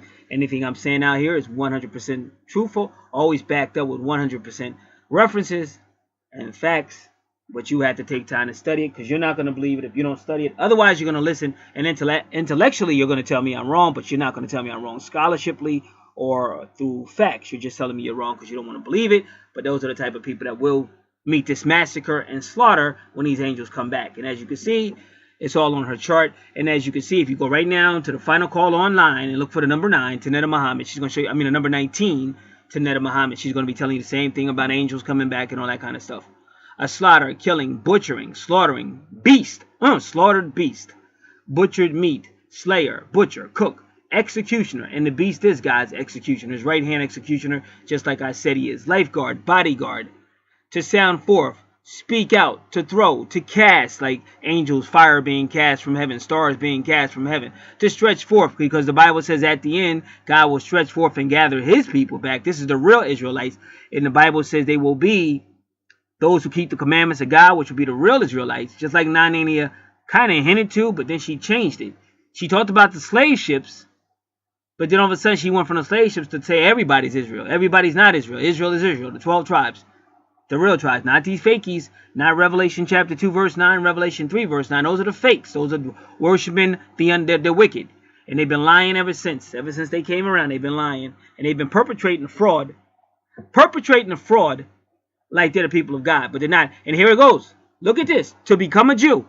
This is 19.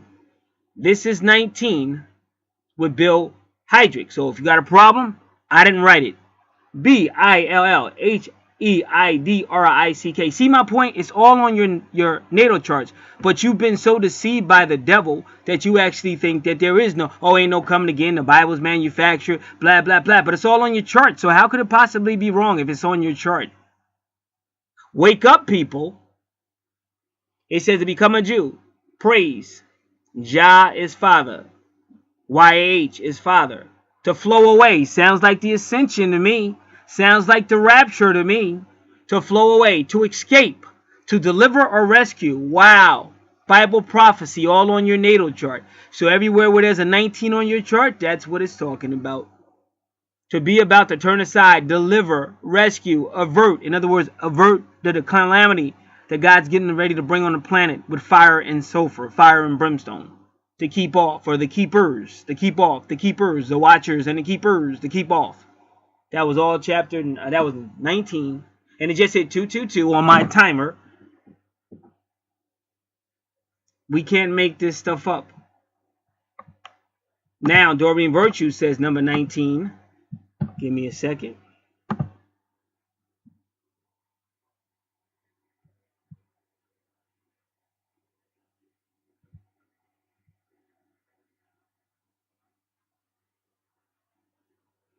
Okay. Gotta do a couple of things because this thing got stuck.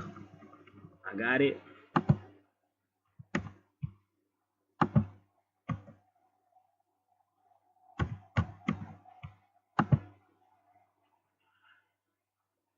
This is a message for you to believe in yourself and your life purpose. And we just told you your life purpose is on your natal chart. The angels want you to know that you are qualified and ready to follow your dreams. And that's why Neptune controls your dreams. And Neptune is at 19. Stay positive and take action without delay. So they're telling you to use your Aries energy to get on with your life purpose in harmony with what's been revealed to you on your natal chart. That's your life purpose. So it's up to you to really come out of third dimensional or stay in third dimensional and keep overanalyzing everything, debating this and debating that when you're missing your life purpose. But we have to understand, who's ever listening, you might get missed when he returns. Because there's no reason not to do it because it's on your natal chart and you have the proof right there. So that's why I said it's not a debate. Once something is proven to me, it's not open for debate anymore. I shut the debate down. People have to go talk to somebody else because I don't get involved with that. Once something's proven, I don't have to keep debating it. It's just been proven. Alrighty. So that's powerful. Another powerful house. And remember, this is your 9th house, is it not? Let's count it again. 1, 2, 3, 4, 5, 6, 7, 8, 9. All about travel, strange things, foreign things.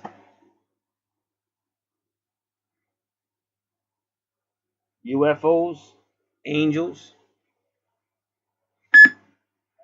That's my timer. I'll be back. All right.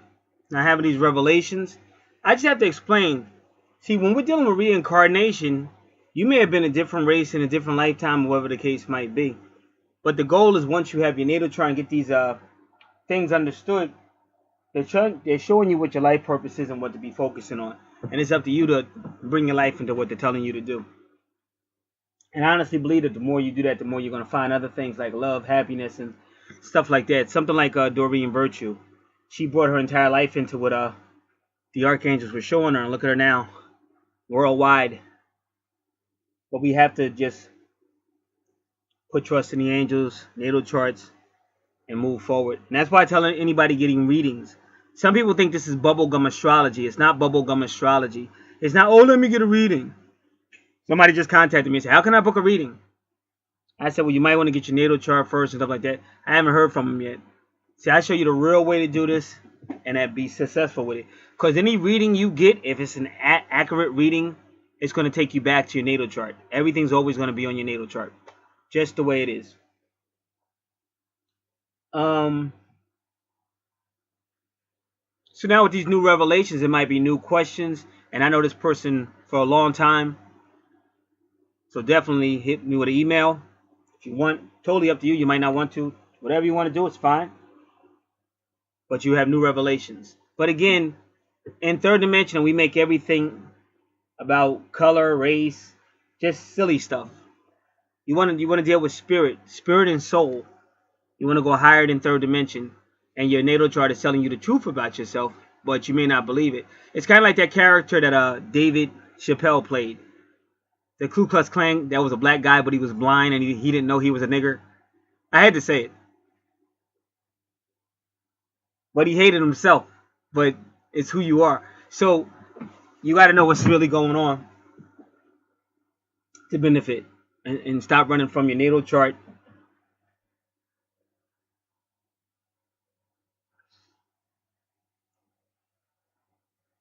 And most people are so consumed with third dimensional, they'll keep running.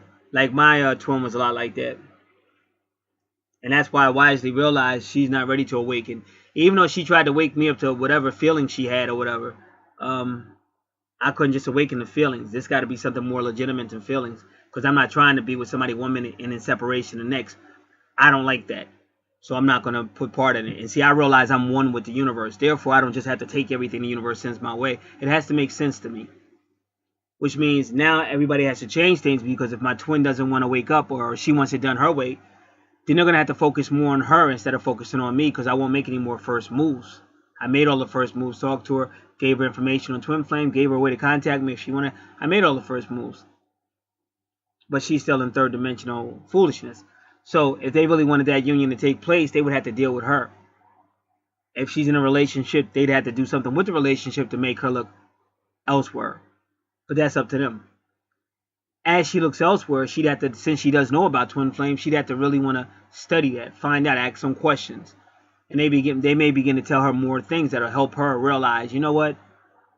It really was me. He was trying to talk to me. It really was me. And then something would have to put some courage in her to make her talk, or when they give her the opportunity to see me again, she'd be a totally different person. Which is what the story of the twins in the Bible is about, Jacob and Esau.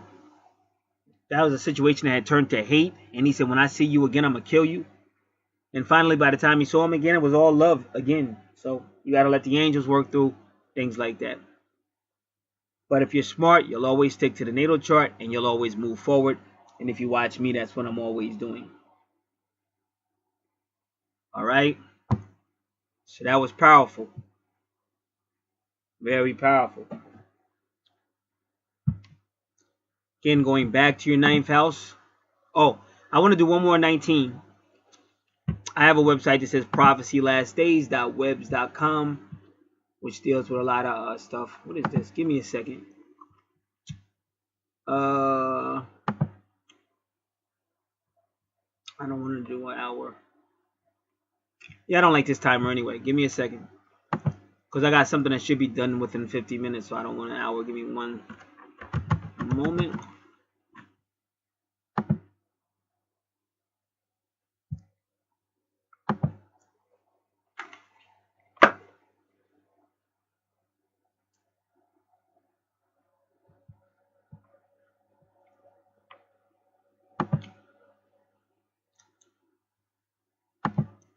We want how many minutes? Come on. Not 25. No. We'll do 47 minutes. And there it goes.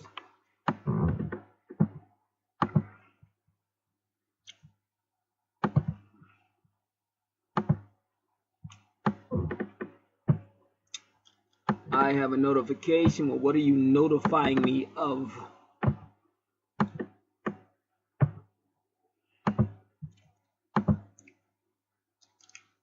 Miraculous signs of Archangel Michael. Okay. They keep saying that. This is a Catholic site. It's called ChristianMiracles.com. And you used to go right to the site and pray. And they put your prayer up. But now you have to do it through email. And this woman keeps saying about Michael the Archangel.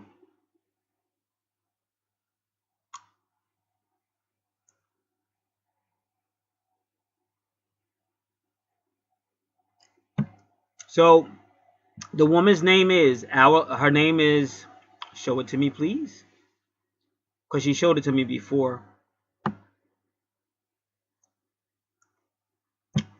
Her name is L-O-C-I-B Lenore. L-O-C-I space B period. That's her middle name. Last name is L-E-N-A-R.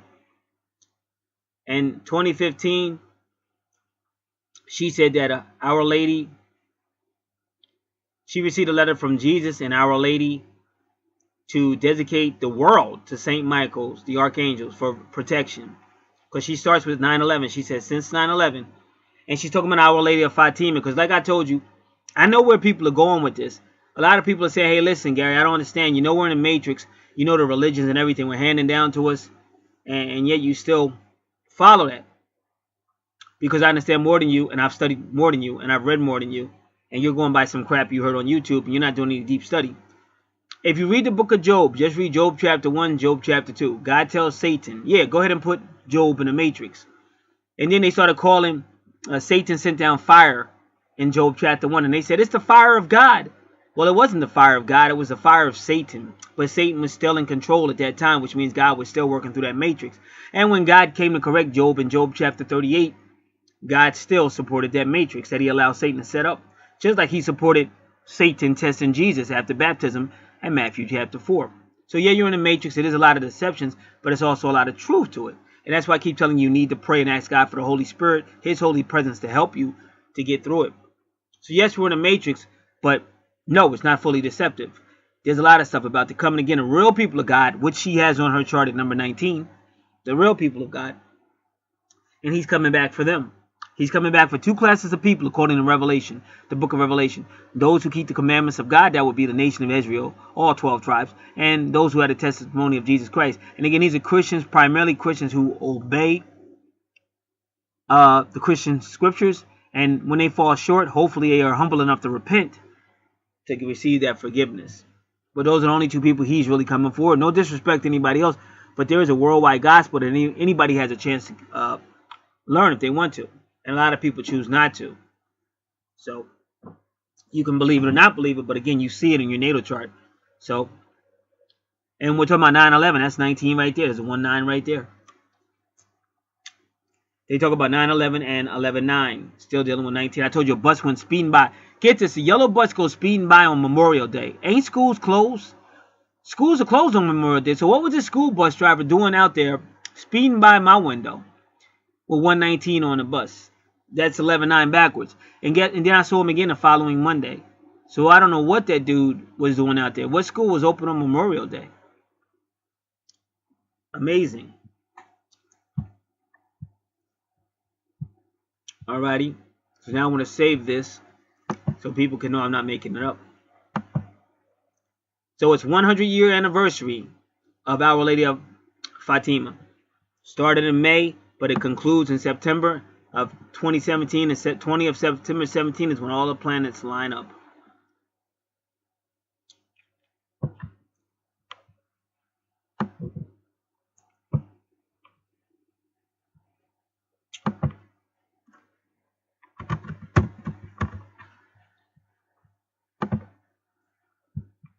All right.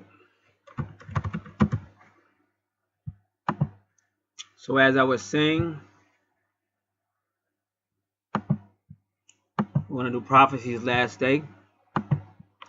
.webs.com, www.prophecylastdays.webs.com. Give it a second to load. You'll be looking towards the right to the tab that says MORE. Put your cursor on it. Go all the way down to natal chart astrology, which is natal chart numerology. Select it.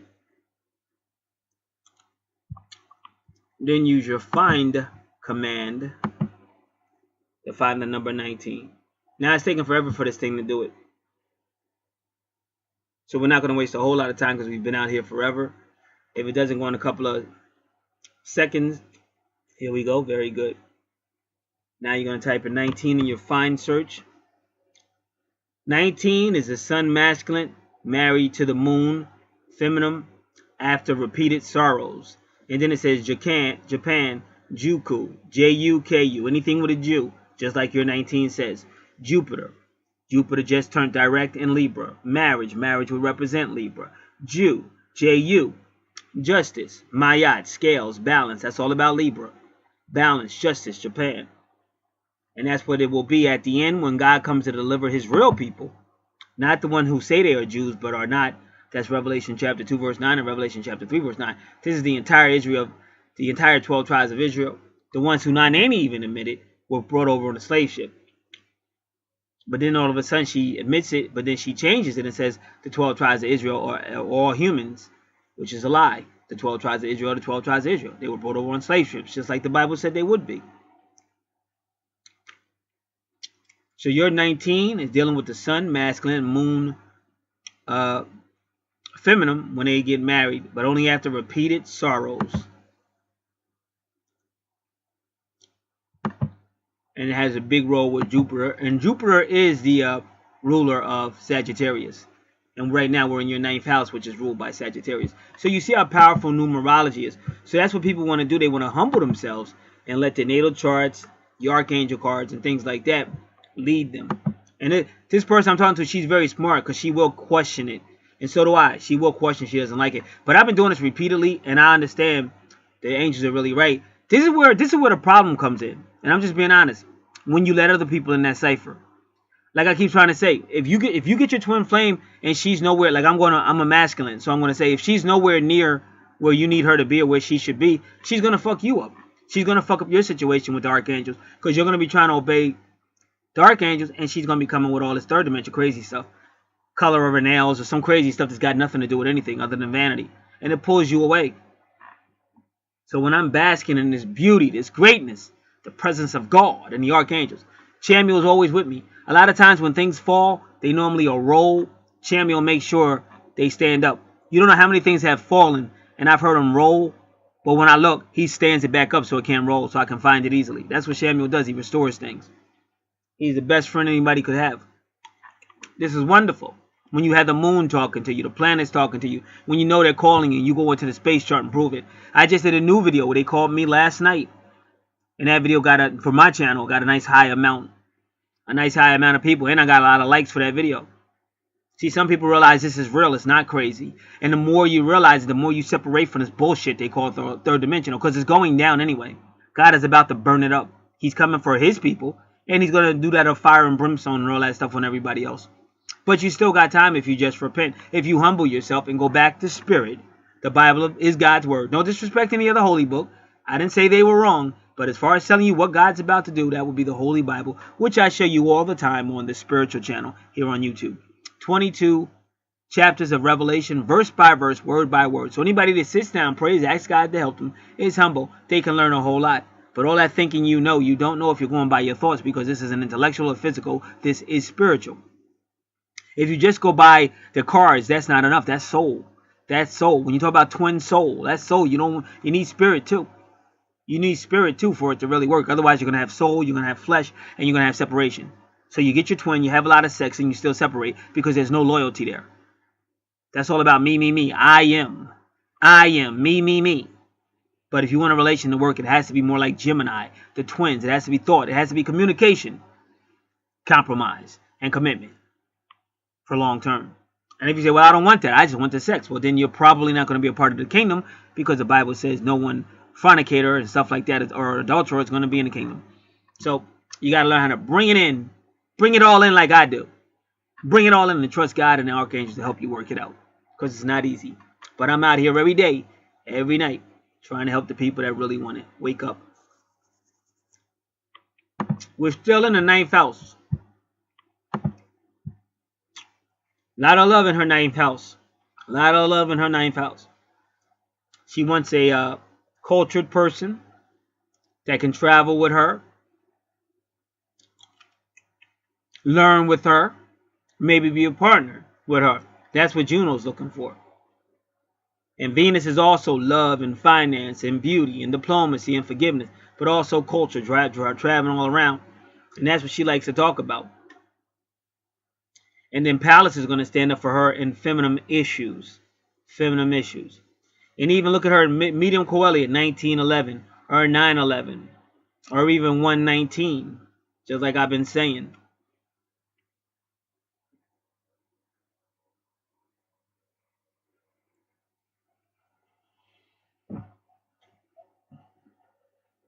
All right. Capricorn in the ninth house. Give me one moment.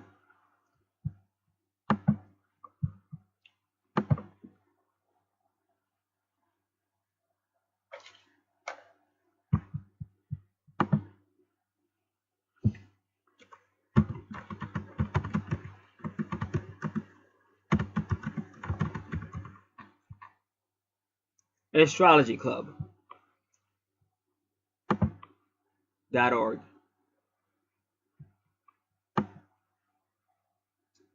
You likely seek to be an authority figure in matters of spirituality, religion, and or philosophy, which again is why you should be teaching and having maybe your channel or starting to promote yourself because you got the gifts. Let me do this. I want to save this file. Give me a second. I don't want to lose this file.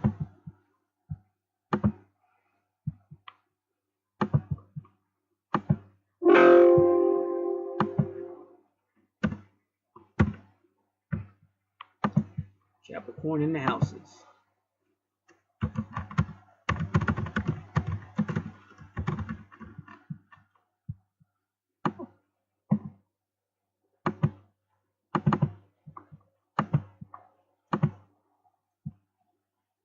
You likely seek to be an authority figure in matters of spirituality, religion, and or philosophy. You seek out opportunities to teach or mentor others in some way, and you'll often see other people as students. That means if you're talking to somebody, it's like you're going from a position where you could teach them. I know I'm guilty of that. This may result in a significant age difference between you and your associates, and you may find that you apply a lot of effort in those relationships in order to teach them something. Be careful that your inherent authoritative presence and your determination to teach doesn't come across as bullying them to listen and to believe what you share with them. Guilty, but it's kind of like mama. And mama ain't going to stop showing love. So if they get offended, they just have to get offended. But if you knew how many people tell me they should have listened and stuff like that, you know why I keep doing what I do. Otherwise, you may find out the hard way that you've damaged your reputation and credibility with those you're trying hard to impress. Well, listen, if you don't like me because I told you the truth, and I sacrificed myself to help you, then I would curse. But this is in telling you basically F you. But since this is a friend of mine, I'm not going to curse. But F you if that's the way you feel about me. Run like the coward that you are. But you'll be coming back when life gets hard. You're going to be like, Mama, Mama, help me. And I'm going to have to discipline you like I do all the cowards that run and then come back. In dealing with the ninth house, Capricorn in the ninth house will seek higher knowledge from the viewpoint of security, stressing those disciplines which would be advantageous to the Capricorn. Caution must be emphasized here in that Capricorn might tend to use knowledge purely for its own ends. And they keep telling you that you got to do everything you do for the all. See, that's why you should have your little thing going on. Like I've been telling you, you should have your own thing studying, but you're kind of in the background a little bit. I know you got something going on, but this is way bigger than that. There are times on a lower octave when a Capricorn would be quite ruthless. It's necessary for a Capricorn in the ninth house to be involved in abstract thinking, and by direct reaction to the third house, communicate this. And if you notice, your Gemini, which rules the third house, is in your second house, which is money and possessions, because this is how the universe is going to bless you as you continue to obey the universe. In religious pursuits, Capricorn in the ninth house should not be dogmatic. This is the house of freedom, There should be no prejudice, no bigotry involved here. And if you notice, that's the same house where you got that 19 telling you about the real people of God. No prejudice, no bigotry. The pursuit of truth, I think they said. As Capricorn has a tendency to have an inferiority complex or not want to meet too many challenges, the Capricorn might tend to shy away from too much an in-depth study of philosophy, psychology, religion, sociology, etc. Capricorn here might work and study to preserve his own niche in that field rather than the making of a major contribution. Also, it's a matter of broad perspective and to be involved with all disciplines and the interrelationship of them, of each knowledge in itself does not represent security. And Capricorn in the 9th house might seek that knowledge purely from that viewpoint. The karmic responsibility of Capricorn in the 9th house is to get involved in higher mind activities, to pursue those studies which deal with abstraction and yet translate them into the average language or the language of the day. Very interesting. All right.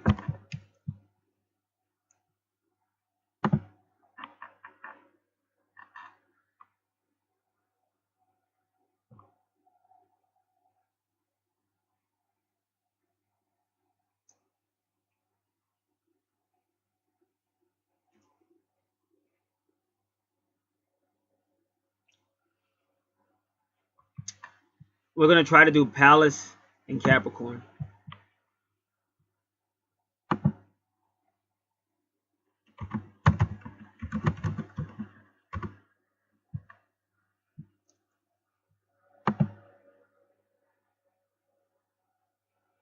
All right, here we go.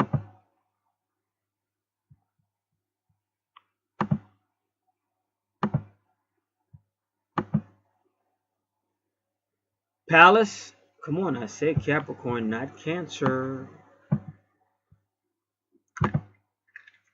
Let's go.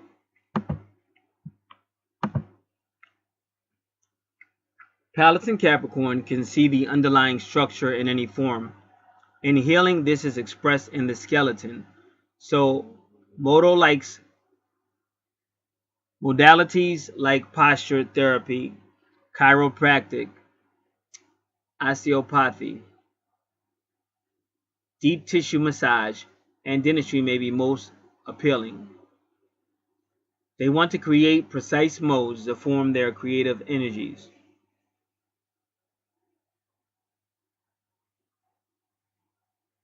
Architect, sculpture, and drafting may be some of the creative arts that work well for this combination. They have the ability to be on the right place. They have the ability to be in the right place at the right time. They defend law and order and have strong need to be in authority. They are excellent organizers and planners. So that's Palace in Capricorn.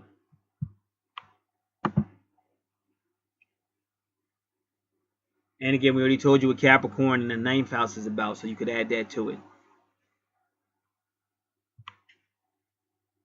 So yeah, Mercury proves that you will be talking about 19 issues. Because you got medium quality at 19, Mercury at 19. Mercury is all about thought, communications. And your 9th house is a travel house, so you can say travel as well.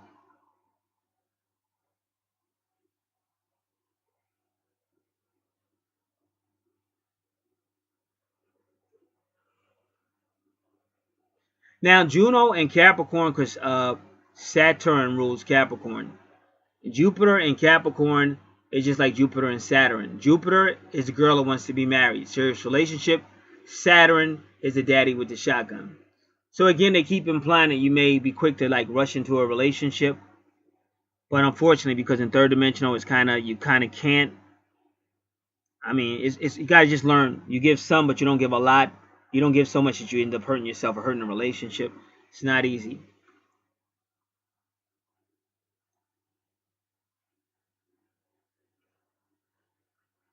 But we are gonna want to try to find Lilith in the 9th house. We can't guarantee it, but we will try to find Lilith in Capricorn, which shouldn't be that hard to find.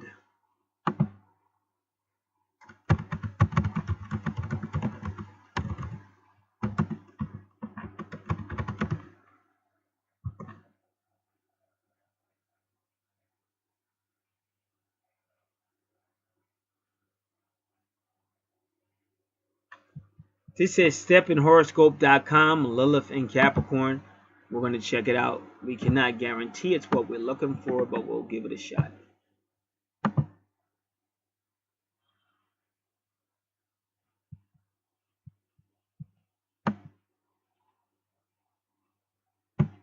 All right.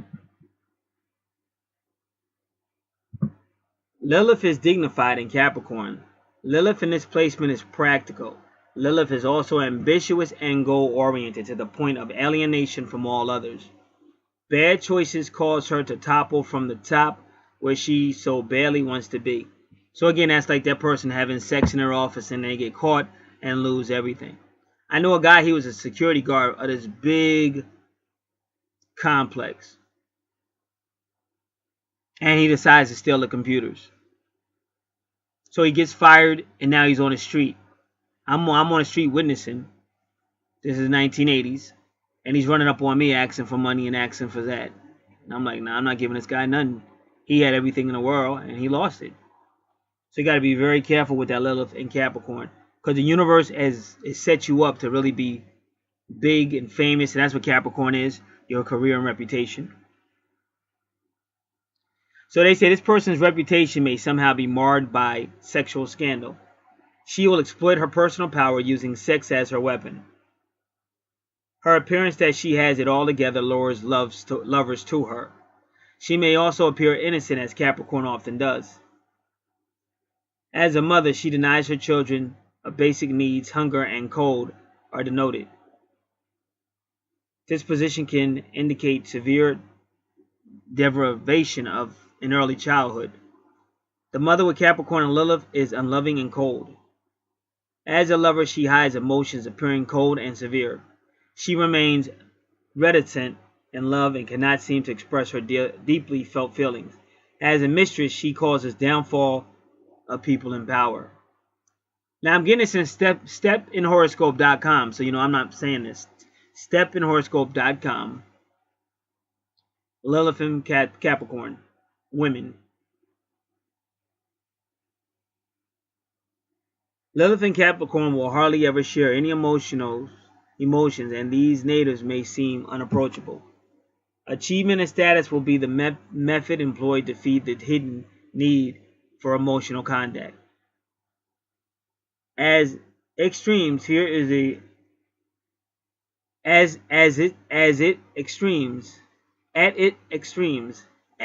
its extremes, here is the anal retentive, who must control everything.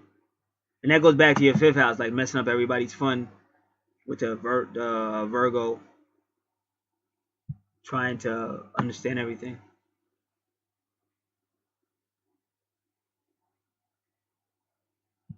Okay, so this goes crazy. Because it told me to push this button, and when I pushed it, it took me to Lilith and Aquarius. I see what they're doing, alright. So I'm going to take this one and put Lilith in the signs and keep it that way.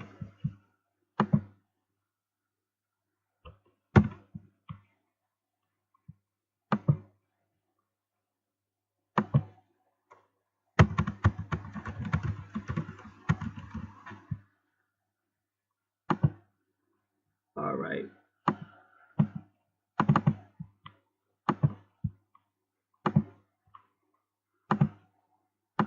Alright. So you got a lot of activity going on in that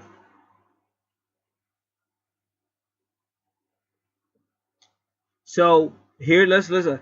Palace is trying to help you hold that position.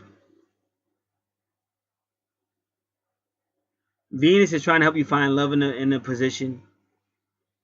You don't want somebody with love in a position, but they'll be like-minded. They'll like to travel, philosophy, metaphysical stuff, kind of love like you. But they're saying that Lilith would be somewhat self-destructive. Like Pee Wee Herman. I was just thinking about Pee Wee Herman downstairs, and there's a reason for it. Totally famous. One of the most highest paying people in the world at that time. Everybody knew Pee Wee Herman. Everybody knew him. He worked hard. He took a character. He started in B movies. Because I remember, I was a little kid. I was in a movie and I saw Pee Wee Herman. It was this movie. He was a bellhop. Because that's where he basically got that suit from. He was like a bellhop in this movie. And then all of a sudden he took that character and he became worldwide famous, like unbelievably. Everybody wanted to see Pee Wee. Everybody did Pee Wee Herman. He was universal wide.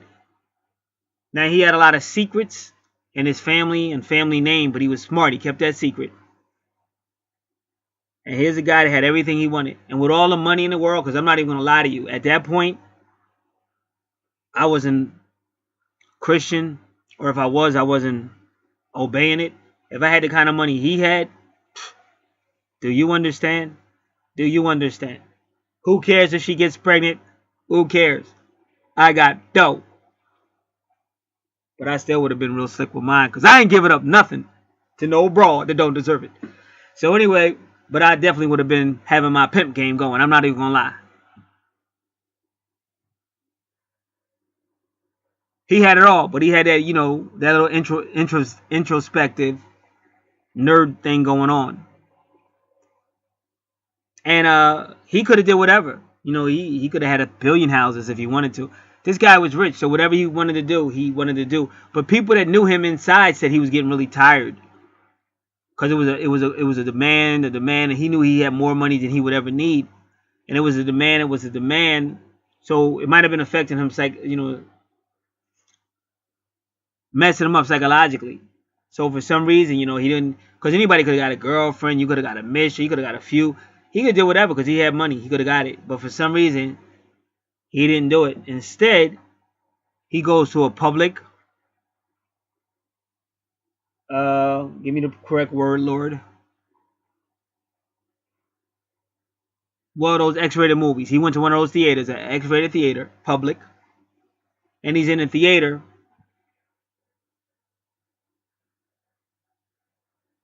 Which is crazy. Plus, he's by himself. He could have got kidnapped. He's Pee Wee Herman. That's big bucks. He goes in there by himself. I don't know what he thought. I don't know what he was thinking. But he goes in a public theater to do that. He destroys his empire. See, that's that Lilith they're talking about in Capricorn. And see, Capricorn, because he wore the suit and everything. And he was business minded, because Pee Wee Herman was big money making. Big money making. But that Lilith, that sick side that wants to do something for whatever reason. Something down and dirty. If these people only knew I was Pee Wee Herman in here. Ha ha. Until he gets caught. Which I think he wanted to get caught. I really do. Because he never fought it. He got the charge. He came to court. He pled guilty. And then he went away. For years upon years. And he finally came back. I believe the first place he showed up was Murphy Brown. But it wasn't Pee Wee Herman. It was just, Paul Rubin or whatever his name is. And then he finally came back as Pee Wee. But how can you destroy it? And the bottom line is this. Even though he destroyed the empire, it didn't really matter because he was still filthy rich. And that's why some people say they think he did that on purpose. Because he was just sick of doing that character and just sick of it. But that's a bad way to go. But, he got out of his contracts and stuff. Otherwise, he would have had to buy his way out of contracts and stuff. So some people say he did that on purpose. Because Lilith is like that. Lilith doesn't care. So that's what they're trying to tell you about. Beware in your 9th house with Lilith. Because she's all about the scandal and all that hard work you put in as a Capricorn. Then Lilith comes and does something crazy and you lose all of it. That's why I keep telling you, you have to learn discipline. Like I learned discipline. Like I'm not with all that female stuff that I used to be. Because all you're going to do is bring problems. And everything you work for, every time you get some money, is going out the window. And you never have nothing. And my moon sign is Capricorn. But it's right in that area, 7th house, relationships, and 8th house. It's right on the border, I think. And that's the scandal. All right. So whenever you have medium Coeli in your 9th house, that is usually somebody who's going to be your mentor. So once again, your person you may end up in a relationship with may be a Capricorn, or as we already saw, even having a Virgo thing, because their signs are close alike. So your mentor might be a Capricorn type. Both of them are really good workers, but Virgo can just be very critical. But both of them are a lot alike. They're both earthy. And if you notice that, it's almost like inside of your natal chart they have, it's like 3D. But if you notice that blue line that goes right from Capricorn to Virgo,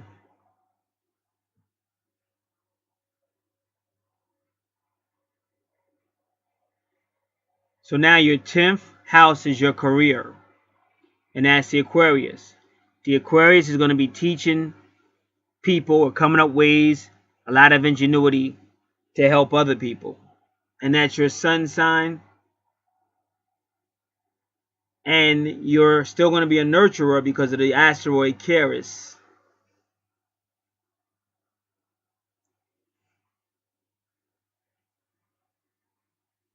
So now, in your 11th house, friends, associations, and groups, it ruled by Aquarius, but now you got Pisces there, so you'll be some type of spiritual leader. And with Saturn there, you're going to be somewhat of an authority. Which Saturn can always be masculine, but it could apply to women too. But it's definitely some type of authority. And it could also be the man, because they keep saying you're going to have some type of partner. And that's coming out of your 7th house, because Neptune rules Pisces. So that Saturn there might be the authority, that man. Just like Capricorn is ruled by Saturn. So you might be looking at you and your twin or your partner. So to put this on pause again, and when we come back, we'll look at some of the things going on in your 11th house. A lot of times you read about people that are highly intelligent. I remember a long time ago I watched a movie, and the government was using this dude because he was highly intelligent. Like the best scientist in the world for that particular field. But he had a lot of antisociable, Scorpio house, crazy stuff going on. So he was doing a lot of illegal stuff and a lot of hurting a lot of people. And they kept covering it up because they needed him. So he just kept getting away. If he got caught, government would show up and be like, let him go in our care. And they take all the files and stuff. And the law was mad. The law enforcement was angry. But they wanted this guy dead. Because he was really messed up. And so finally, whatever they needed from him, he finally completed it. And they didn't need him no more. And once they didn't need him no more, they made sure he got what was coming to him. So I approach people with a very honest, coming from Jersey, the home of the thugs. What's up, Mike Marino? That's one of the greatest comedians of all time. Check him out on YouTube, Mike Marino, from Jersey. Bada bang, bada boom. But anyway, we're all a piece of trash if you want to be honest. That's why, if you notice, I never stop saying that. When you get to the point where you can't admit that, wow, I'm a piece of trash, you're going to have problems. As long as you can admit it, then you know you got something to work on. And then God can work with you. Thank you, God, for your grace, your mercy, because I'm a piece of trash. Without you, I wouldn't have been out of here a long time ago. Because what happens is you're blessed with a whole lot of gifts, but if you're not careful, it's those other energies that can take you out, hurt you, or maybe hurt other people. So by being humble every day, that's why you got to get in the habit of obeying your archangels, obeying your natal chart, obeying what the Word of God says. It's all spirit. Or you can listen to the soul, but the soul is all about experimenting, going from partner to partner, and all kind of crazy stuff. Where you look back and you go, wow. Like Solomon says, when you look back on your life, you'll go, my soul takes no delight. Yeah, but it was your soul that told you to do all that crazy stuff. You sound a little preachy. Yes, right, I'm a pastor. How am I supposed to sound? Alrighty. 11th house, Aquarius. So like I said, this is the spiritual leader in friends, associations, groups. So what we're really interested in is Saturn and Pisces. Saturn and Pisces. I want to thank the universe. We did a great job. Everything I was looking for, we was able to find it.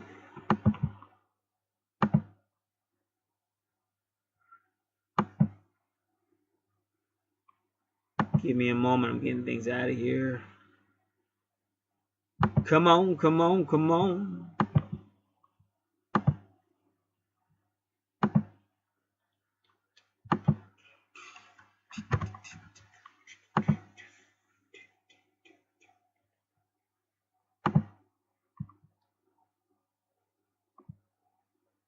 This is the first time we've used alwaysastrology.com today.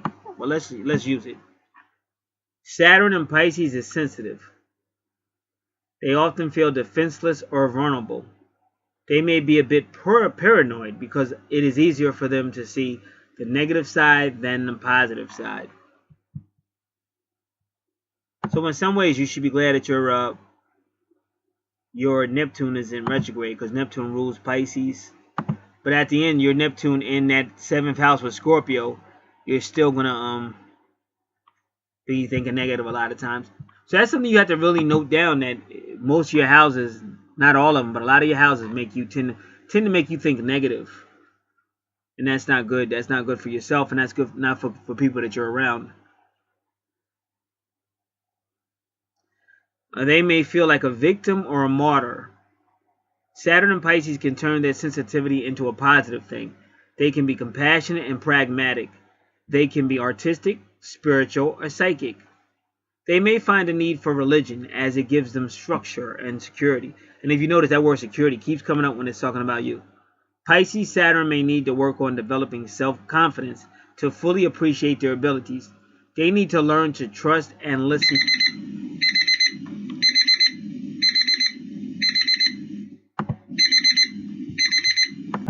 Sorry for the interruption. That was my timer.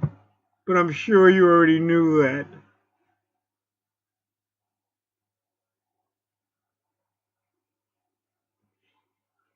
And what I'm trying to tell you is I think that Saturn is the guy that'll be working with you. So hopefully you'll get a guy that'll work with you. Because the first thing a person is, I don't need a guy, or guys, I don't need a female.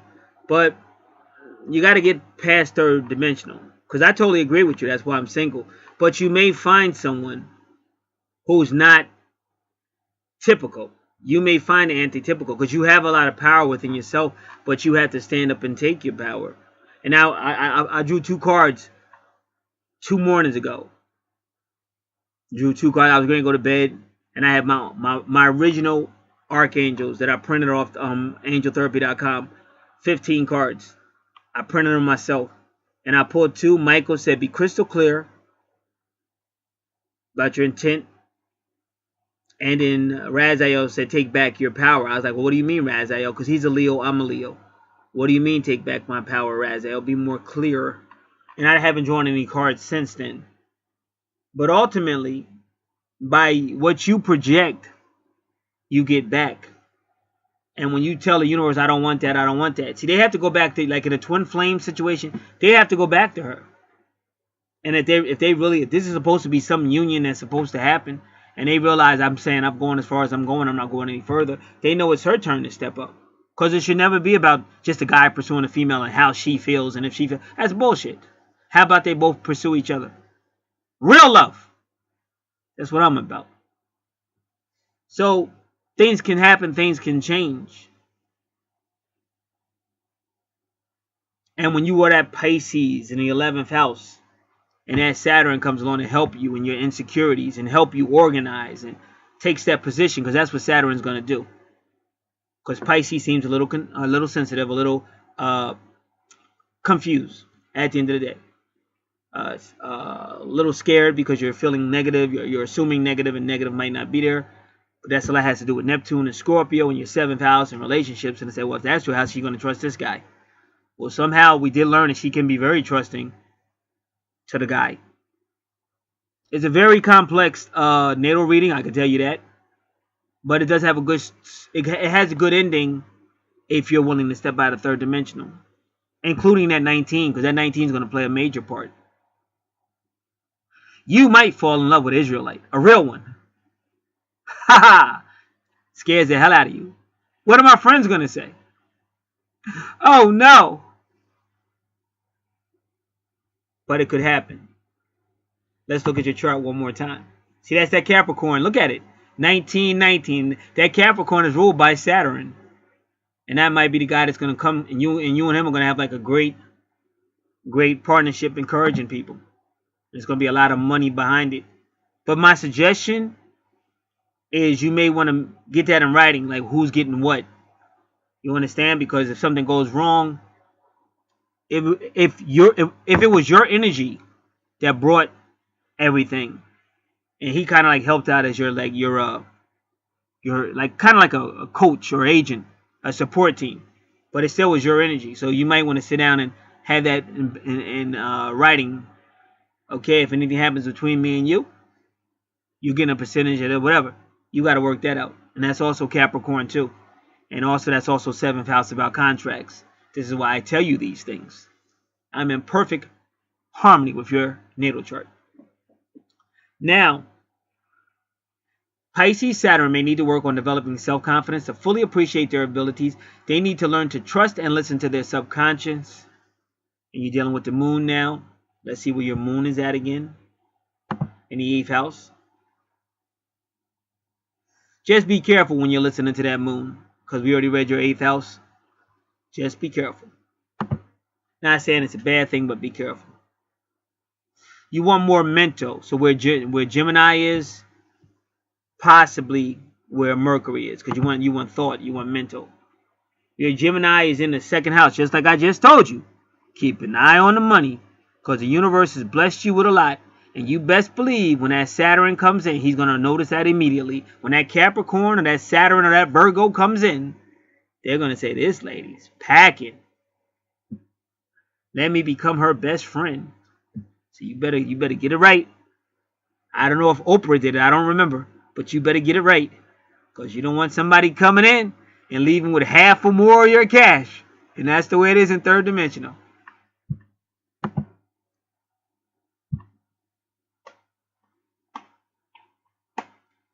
Pattern Saturn may need to work on developing self-confidence to fully appreciate their abilities. They need to learn to trust and listen to their subconscious. I wouldn't necessarily say you can listen to, but the trust part, you want to get out anything with just subconscious, since your subconscious is in the 8th house, and you want to get somewhere with a thought, thinking, common sense. They can be a bit more realistic than you expect. But the reason why they're doing that is because they say I'm Pisces, Saturn. But you got to remember what I'm trying to tell you. Saturn is coming to help. That's your counterpart. You're primarily dealing with Pisces. All through your chart, it's either Lilith, Scorpio, Neptune. All that's watery. Pisces is watery. So be careful. Be careful of Saturn. They may come to help, but they don't deserve what the universe is giving you. So if I've ever told you anything since you've known me, that's the most important thing I'm trying to tell you. Be careful when Saturn comes, because if you let your emotions get the best of you, when Saturn leaves your ass, he's taking a lot of your finances, and that's the universe's gift to you. So he doesn't deserve a real large amount. He can get an amount. You know, I appreciate you helping me. I appreciate you making me feel better. I appreciate you helping me believe in myself. But that doesn't mean you get a whole lot of cash. You'll get something, but not a whole lot. Remember, mark my words. Pisces Saturn can have trouble letting go of hurts from the past. They can leave them fearful. These hurts can leave them fearful. It can be a challenge to them to study their past, accept it, and let it go. Well, you're going to have to. They need to be less defensive and open to the present. And we all do. We all got to let that past go. Let it go. You can't get it back. You can't change it. Let it go. What you learned from it, let it go. All these configurations in space right now are saying let go what doesn't serve your purpose now. It's not about last month. It's not about 2016, 2015, 2014. It's about right here, right now at 6:52. June 10th, 2017 on a Saturday, a beautiful Saturday, I may say. Pisces Saturn is patient and can be very self-sacrificing. So can Taurus. They have more endurance than they think they do. They can be very sympathetic, but have issues with being loving and detached at the same time. They need to learn not to identify with the problems of others too deeply. The life lesson for Saturn and Pisces is to grow in emotional understanding, humility, and compassion. They feel obligated to help those less fortunate than themselves. They may need to overcome negative emotions, deep fears, and wandering imaginations. They are adept in the fields of social work, medical care, teaching, religion, and the arts. Physically, Saturn and Pisces may deal with difficulties of the feet. It is analogous with how they stand in life or tread in the path. Foot bones may be a source of pain. The lymphatic system may also cause issues. The body may be oversensitive and weaker than assumed. Again, this was alwaysastrology.com, Saturn and Pisces. And that was an amazing read. We've had a lot of amazing reads with this natal chart. All right. But now Chiron just means you're going to be healing. And Vesta will be very important because Vesta is a female priestess.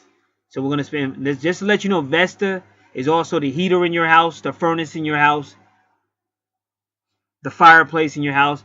Vesta is the energy in you. Vesta is also the energy in your automobile or your vehicle. This is all Vesta, but she's a high priestess. So she shows up for, and if you notice, she's in your 11th house and your 12th house, where Aries is also a fire energy. But Vesta tries to get you to slow down and be more spiritual. But Chiron is a healer, just saying you can have healing, you may have healing. But not only will you heal other people out, but I really believe that Saturn is a Capricorn, which may have a significant Virgo on their chart, and they're coming to help you, to stabilize you. That's what I honestly believe with all my heart.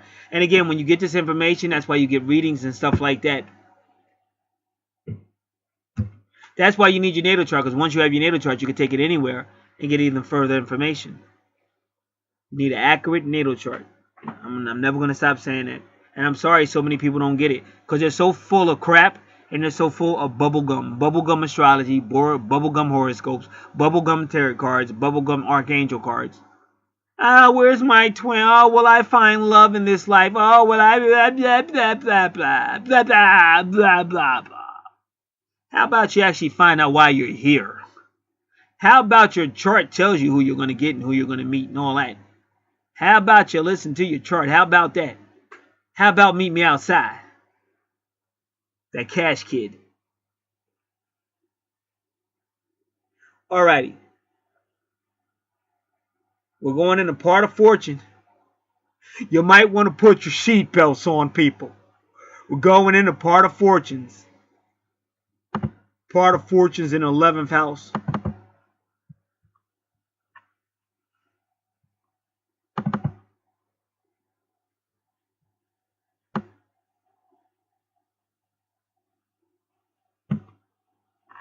They're usually way ahead of the time in which they live when it comes to the mentality, their dreams, hopes, goals, and their view of the world.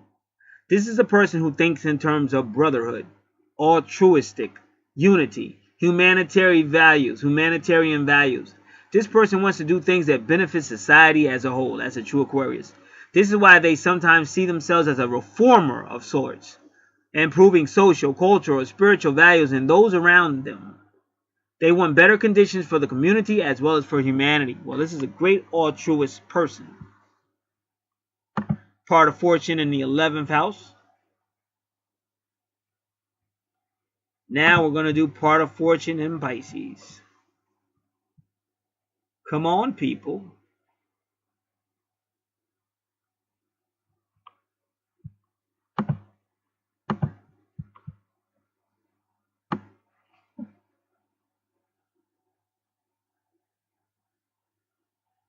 What would you? You had Saturn, so let's do part of fortune in Saturn. The potency and the positive attributes of Saturn will be enhanced. This person with this conjunction will have a serious approach to life. That's that old Capricorn. With a sense of determination to fulfill their destiny and a sense of responsibility to the world. Both Benjamin Franklin and George Washington had this conjunction. So that's your whole Saturn. But I still think that's applying to the guy. The guy, I really do. I believe that's applying to the guy that's going to come in your life. And he's going to help you. Part of fortune in Pisces. The characteristics of part of fortune in Pisces is spiritual and mystical, because that's that whole Scorpio thing. So remember, Pisces rules your 12th house. Your 12th house is a lot like your 8th house. The person with the part of fortune in Pisces will find happiness and success by concentrating on higher ideals. Higher ideals. We're finally entering your 12th and final house. No, we got to do the High Priestess. All right. Well, first we're going to do Vesta in Aries.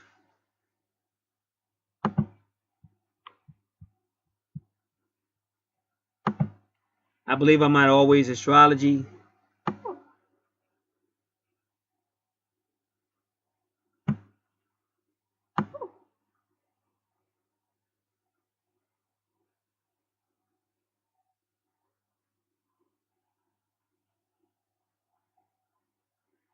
All right, I'm going to read this about Vesta. Vesta is the second largest asteroid in our solar system and the fourth to be discovered. Vesta is a sister of Jupiter, the virgin goddess. Vesta is the keeper of the hearth. She is the focus on dedication.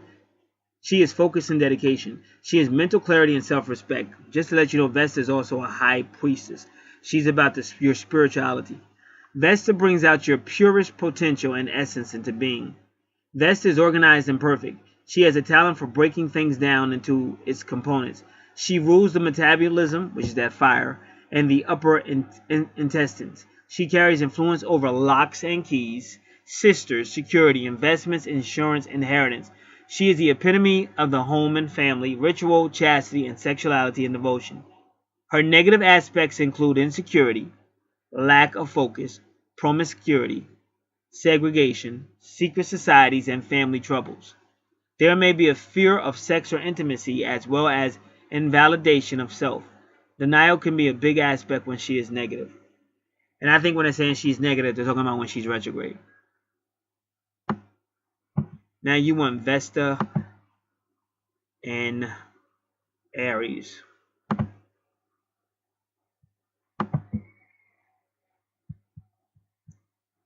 Vesta and Aries is self-motivated. They need their independence. Their path leads to many personal accomplishments from little environments with others. They have the ability to focus extensively on their work. They are passionate and brave. They may feel alone. It is important for them to retain their independence and not shut out everyone else. Now Vesta in Pisces, because your Vesta is right on the border. Vesta in Pisces is dedicated to serving those in need. They may sacrifice themselves or show deep compassion in their service. They want to heal others. They hold their beliefs in high regard. They are spiritual and may be led into fantasy. So you have to be careful because of Neptune. And we already told you that. That's a downfall because you'll be expecting a perfect relationship.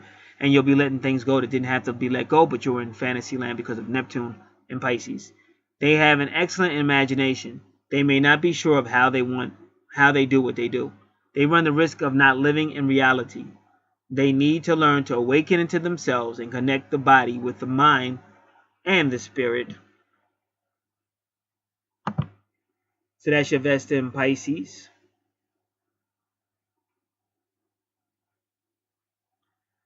Essentially high spiritual person.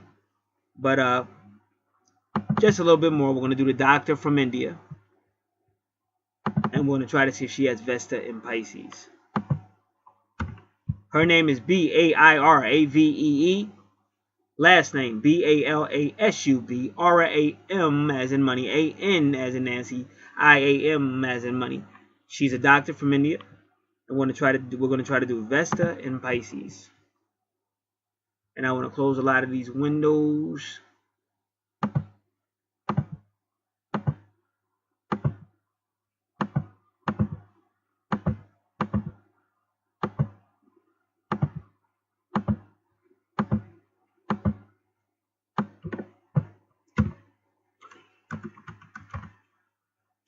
And we'll see if she has it. She does have it. Very good. And she's also on YouTube. If anybody wrote her name down, she's a doctor. She's very good at what she does.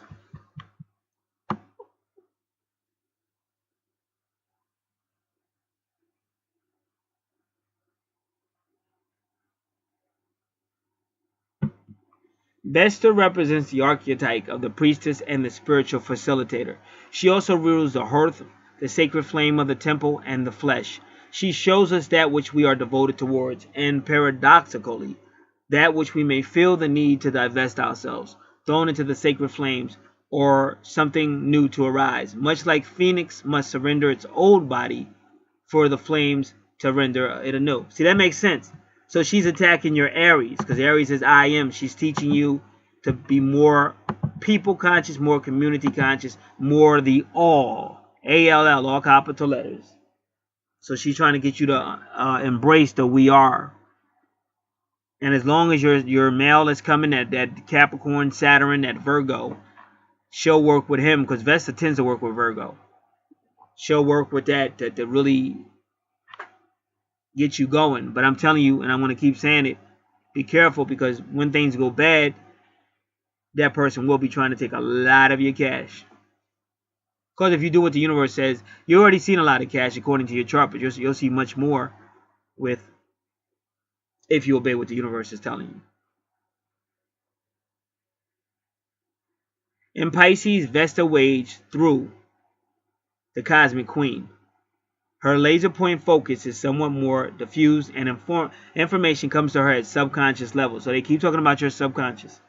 Woven together with different threads, knitted together by forces larger than itself. Call it karma, mystery, time, divinity. While the priestess Vesta knows how to commune with the elements, with her understanding of deity, this is a sign which requires her to surrender all that she knows and all that she is.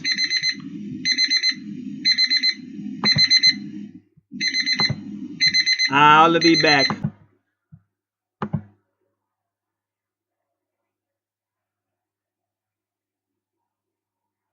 Okay, it says in Pisces, Vesta waged through the cosmic ocean.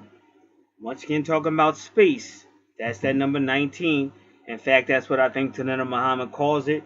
Something about traveler. Let's look that up real quick.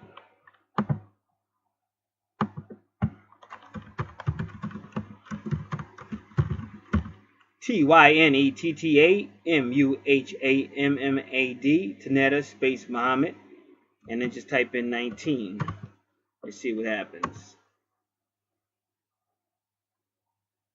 Now she says Mother Tanita Muhammad and the 19 code. 1320 frequency shift. Now this was written in February 2015. But we want to know, what are they talking about? 1320 frequency shift. Y'all should look that up. It's a beautiful picture. Can I get this picture, Lord? Let me see if I can get it. Because the person's sitting... Oh, come on, man. I meant to hit another button. I got it back, though. I hit the home button. But anyway, it looks like when they do that Kundalini, a lot of they always sit in that thing. Crossing the bridge of time. She calls herself Stephanie Self. Stephanie Self. February 26, 2015, my younger sister's birthday. My older sister died on my younger sister's birthday, which is February 25th. My niece, which is my younger sister's daughter, was born on the 25th of September. So you can see how that number 25 is big with my family. Those numbers 5 and even 25 is 5-5.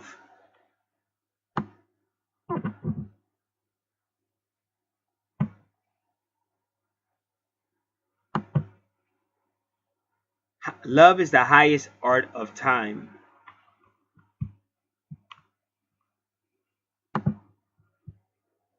Time is the universal factor of synchronization.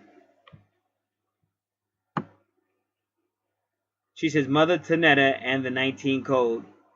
We are now entering a new time and a renewal in our history in which telepathy is being applied and assessing higher and higher states of spiritual consciousness, in which not only a few will become masters of the art, but the new civilization will be ruled by the minds of the righteous in a totally new universal world of peace. That's Mother Tanita Muhammad. And that's you. This person I'm doing this natal chart for, all that stuff about telepathy and cosmic and Vesta, that's you.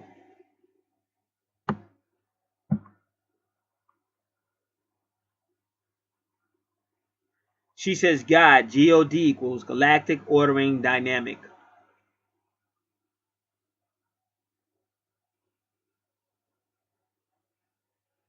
Oh, I didn't know. Mother Tanetta Muhammad passed on February 16, 2016. I didn't even know.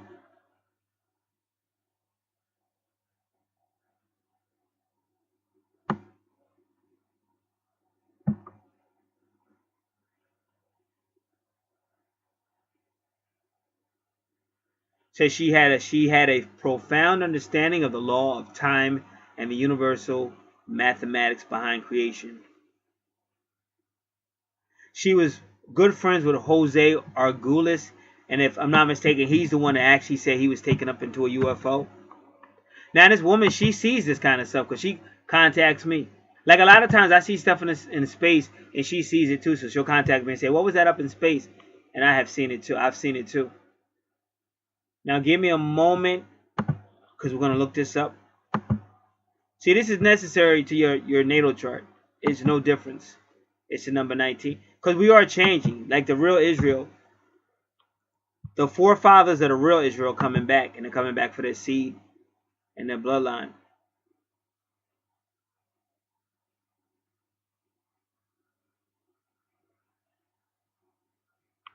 Alright, so I just want to get this guy. See who he is. You can probably find out better on YouTube. Jose Arguelles, Arguelles.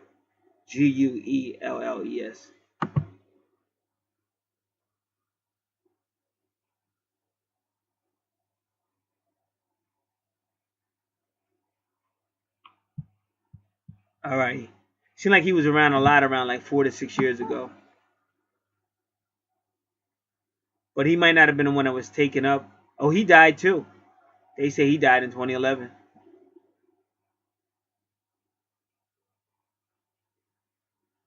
He's talking about a lot of synchronization.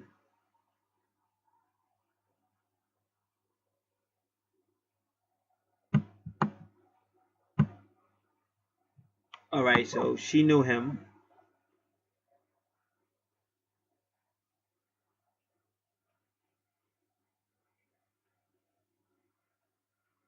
All right, well, she knew him.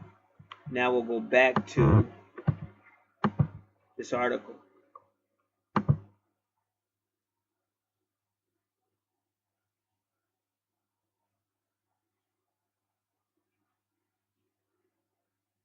I don't like how she wrote that. Stephanie, whatever she calls herself. Because when she wrote out Mother Tanetta's name fully, but when she got to Elijah, she just put H-O-N period Elijah Muhammad. No, you write it out. You wrote out her name, write out the husband's name, because it wouldn't be her without him. No disrespect. But she didn't change the nation as he did. I'm not saying he's a good guy. I'm not saying he's a bad guy, but I do believe in respecting people. Even like a lot of people say Mr. Trump. His name isn't Mr. Trump. He's the president of the United States. His name is President Trump. I just don't like disrespect. I guess that's the Capricorn in me.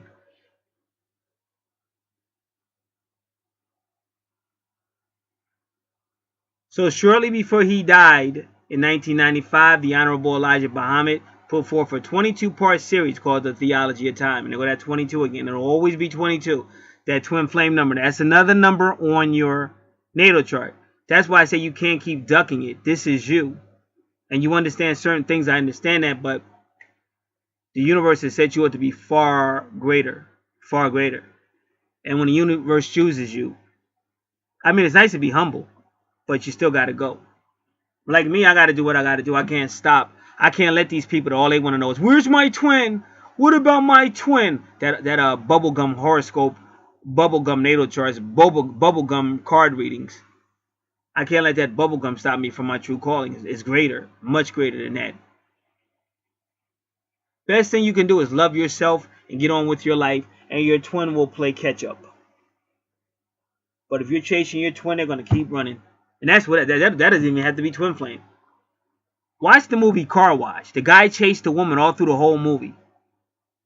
She didn't want nothing to do with him. The last 2 or 3 minutes of the movie, he said, listen, I've been chasing you now for about an hour and 56 minutes. And I'm sick of chasing you. Now you gonna make up your mind, woman, or I'm gonna walk away from you and I ain't never gonna turn back. Cause you know how black people talked in the 1970s, like mama, mama. So he started walking. She said, wait, like LL Cool J. Do do do do do do do do. That's LL Cool J's first album for you people that don't know what I'm talking about. 1985. Look it up. I can give you more. And then she got her act together because she found out he ain't gonna chase her no more. He got sick of that. So you keep on chasing your twin and seeing how close you get. All you're gonna get is a wham bam, thank you, ma'am, and they're gonna be back with somebody else again. You gotta have something going for yourself, baby. Listen to this. That's somebody on the move. Yeah, that's what you want. Yeah, I'm not waiting. I'm moving with the universe, baby. Come on, Best. I know you won't betray me. Yeah. Okay, so the Honorable Elijah Muhammad told Mother Tanetta Muhammad, you should study the worlds, calendars, and prophecies, not only of those of the black people, but of the brown and red races as well, especially the prophecies of Mexico. Wow, I can't get away from Mexico. My twin is a Mexican. Mexican American as she says it. He said that within 20 years, a timeline will come for a new teaching, and she could look for these sites. But that would have been 1995. While in Egypt in August of 1987, just 3 months before I brought my Toyota Corolla, and that's a Japanese car, since he told her to check out the different races, she received a leaflet about harmonic convergence and went to meditate in the Great Pyramid. Woo! Soon after this, she discovered the Mayan factor and was intrigued by the 0 to 19 code. So I hope you're listening, the 0 to 19 code. Now let's look on your chart and see where all your zeros are, because zeros are always starting points. You even got the 0-1, we'll take it. Notice how that's with Saturn, the man I'm saying who'll come into your life and help you. And that's number 4, the angel. He may be an earth angel, a person who has lived before. And you got all these 22s popping around. Isn't that interesting? If you understand natal numerology, the number 000 and the number 01 are almost the same. It means new beginnings. How come on your chart, the only time you got a 01, which is like 000, is with that Saturn that I keep telling you is the man that's coming. The person that's coming that's going to help you get motivated. Because I think you're a lot like me. You want to just wait for somebody to come, think somebody's going to come. I don't want to do this by myself. It's so boring and lonely. One time I had a female come, because they kept trying to make me a dreamer like Joseph. I was like, nope, I don't want to be a dreamer. Nope, and I was fighting that for years. So what they did, they sent a woman into my life. Was my girlfriend for a little bit. And she would dream the dreams and I would interpret them. So just like Moses said, no, I can't go by myself, no. And God said, Moses, is not your brother Aaron a great speaker? Is not your brother Aaron on the road to meet you right now? God got so frustrated with Moses, he really got angry with Moses. Stop being scared, Moses. But that was God's fault. No, it was. It was God's fault. Moses was ready, like 40 years before that. Moses was ready to be the deliverer, and God said no. So Moses was on a run because he had killed somebody. And he was on a run from the Egyptians, and now he didn't want nothing to do with the Jews. Not the Jews, sorry. He didn't want nothing to do with the Hebrews, the nation of Israel. And he was with his Midian wife, and he didn't want to have nothing to do with deliverance. And then that's when God calls you, because usually God's going to call you when you don't want to go, when you're not ready. Why? Because he wants all the glory. If he called you when you were ready, you'd get the glory. He don't want you to get the glory. He wants to get the glory. So he's going to wait till you ain't ready to call you. That's why I said, when your twin pops up, she'll pop up when you don't want no twin, you don't want no girlfriend, you just want to do you. That's when your twin's going to pop up looking at you with those eyes. And that's when you're going to be like, what is this? You don't even know, like, I didn't even know what a twin flame was. I don't want this. Stop looking at me. I got other things to do. I'm very busy. So that's what's up. So we could read on, but I think I've proven my point. Let's talk about the Mayans just a little bit. So Stephanie is saying the ancient Mayans had the most advanced system of numbers and knowledge of time. In the Vigesima system, The count is by 20, fourth dimensional time. But when she says 20, it's 0 to 19, not 1 to 20. As completed with the decimal count of 10, third dimensional time. The positional 0 represents the factor of 20 and is written with a simple symbol in dot bar notation. Yep, like I said, they go from 0 to 19.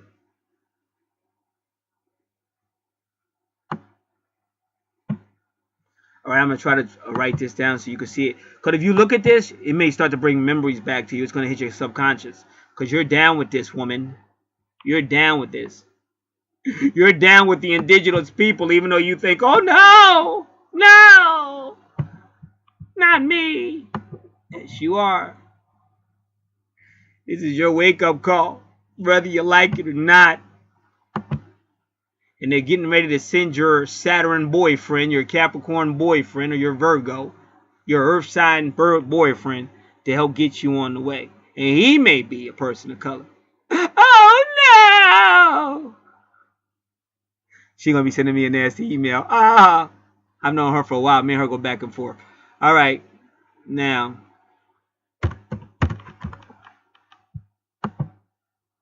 it says 19. Code Rashad Khalifa.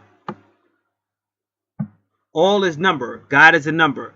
God is in all dynamics of time. He says 19.13. 19 is overall. Quran 7430. Oh, I didn't know that. 19 is overall. I didn't know that. Wow, you're way more powerful than I thought you were. No, but she's humble. She puts up with me.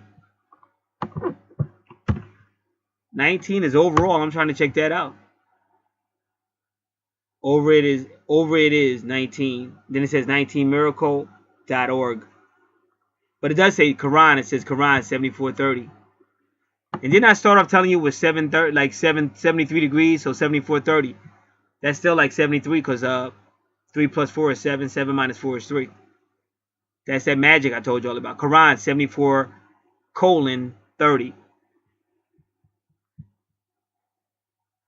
Mother Tenetta had studied the Quranic 19 code after her initial meeting in 1980 with Dr. Rashid Khalifa, an Egyptian scientist who performed an exhaustive investigation of the number 19 in relation to the Quran. He found that 19 is the common denominator throughout the Quran's national system. Ooh, so you're even connected to the Quran. Khalifa has moved to the United States from his homeland of Egypt in 1950, 7 years after opening the tomb of Pakavotin. Mother Tenetta wrote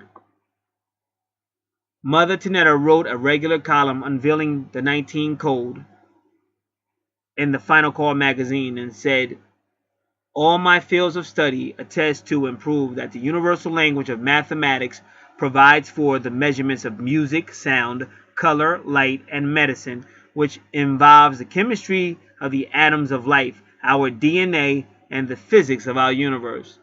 And she wrote this in the Final Call, and I give you that article here. If you want to know where I'm at 1320 1320 frequencysif.com. And when you get there, you can look for Mother Tenetta Muhammad and the 19 code. She put forth that God speaks all languages at once by using an underlying linguistic code common to all. The code is the universal language of mathematics.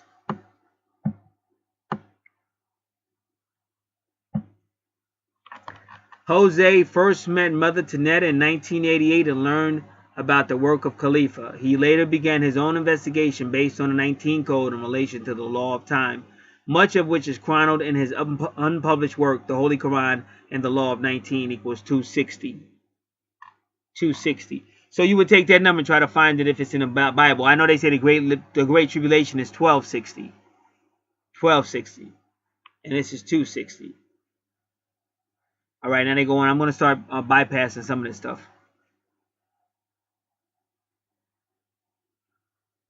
The number 19 is used 6 times in the Bible. 19 times 6 equals 114. The number of surahs in the Quran. Oh, he goes back to the mother wheel. Uh-oh. They're even associating you with the mother wheel. Look at this, a big old Olmec looking back at you. Look at that. Your future sweetie pie might look like this man right here. Yeah. Don't feel bad because these were the guys that came through Europe and took out all those women. That's why you got all these Europeans with all these black features. Let's keep it 100 up in here. Let's stop the lies. Let's go back to the way it really is. That's how my cousin in LA looked. We used to call him LA. He became a Moor too. Big nose, big lips, big face. That's an Olmec. And they were down with the Mexicans and the ancients and the Incas and the Aztec. The mother wheel, Quetzalcoatl, Quetzalcoatl, and Islam. Say, why am I taking? Because she needs this. This is on her chart. She can't get away from it. It's a wake-up call for her. That's why. Okay, now she's Elijah Muhammad, but she put his name in parentheses, Pool, because that's how you started off with Pool. Studied day and night with the mysterious Farrakhan Muhammad for 3.5 years in the early 1930s in Detroit, Michigan. He preached that God is one and urged black people to return to the religion of their ancestors. Master Farad Muhammad, Kin 34, who was from the area of the Caucasus in the mountains of Russia, founded the Nation of Islam, who was from the area. Well, that's what they say, but Dr. York says they're lying when they say that. And then there's another man on YouTube that says, really, Farad Muhammad really preached India, theology from India.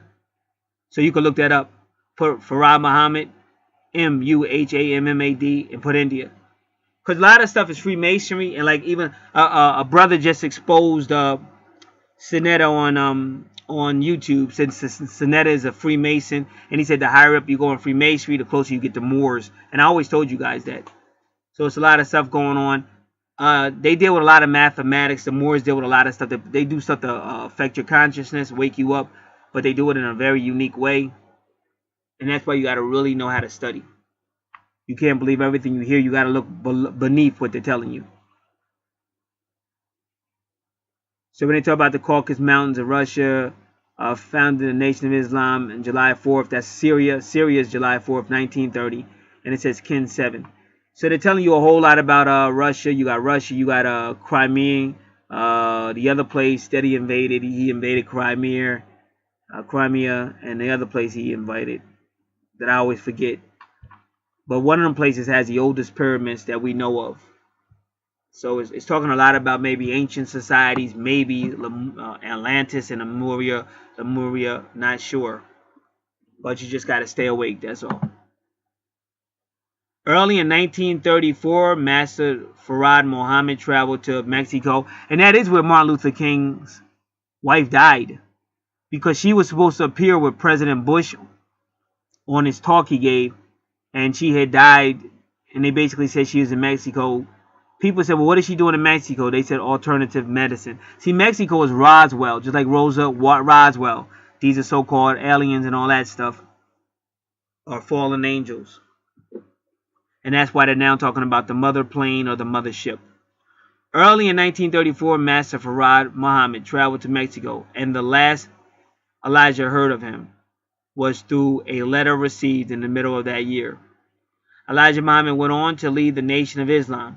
He taught his followers about a mother plane or wheel, a UFO that was seen and described in the visions of the prophet Ezekiel.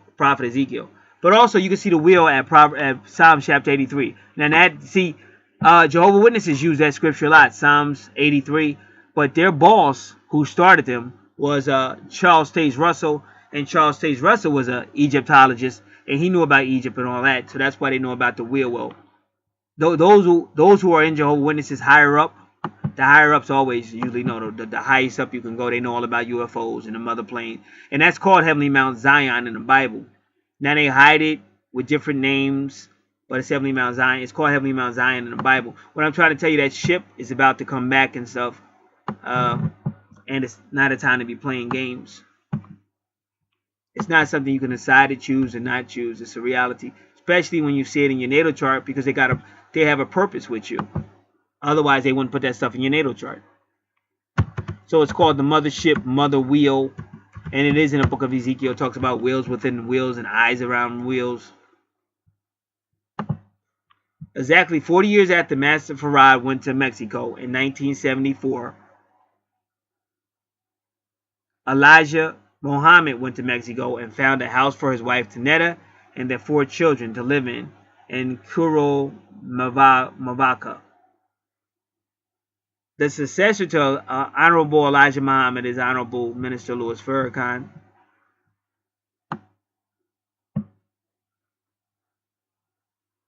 On September 17th, 1985, Red Resident Earth, Kin 137, Minister Louis Farrakhan, accompanied by a few others, including Mother Taneta, claims he was taken into the Mother Wheel UFO while in Tepozan, Mexico. In this craft, many things were revealed when he had a direct communication with the Honorable Elijah Muhammad.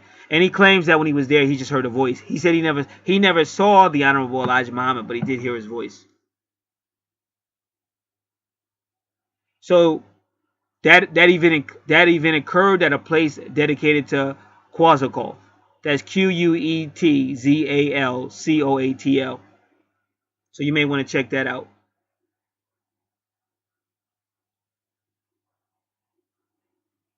Now they're saying that Quetzalcoatl is a special voice of Muhammad. See, I'm talking about the original people, but they've always, all I'm saying is this.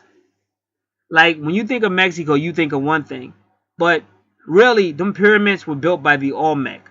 The big nose, big face, big lips. And what happens is they hate us so much that they try to give what we did to other people. Like, if you go back to ancient Asia, they look like us. But now they lightened everything up and they try to make it look like them. And then those people, they do the same thing as everybody else does. They fake it. They take our identity and act like they did it, but they didn't do it. And they're going to pay for that because it's getting ready to come back. And that's why it's important when you wake up, you start to see this stuff on your natal chart. You start to see the truth. And you have to, it's up to you to continue to work with the universe, because you'll start to fully wake up. Just like I'm fully waking up. Otherwise, you'll stay in 3D and you'll keep on confessing crazy stuff that's not true. And that's why it was a perfect time to try to distract me with that whole twin flame stuff. See, I'm not saying maybe she's my soul, maybe she's not. I mean, I don't got no proof. I got a whole lot of supernatural stuff going on. But it was just not the right time. And like I said, if this is supposed to be a universal thing, a real thing, then she should fall in line with the universe.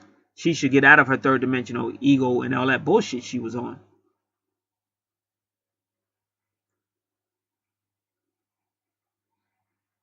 So they're saying that Quetzalcoatl lived from 947 to 999 AD and left a prophecy of 13 heavens and 9 hells.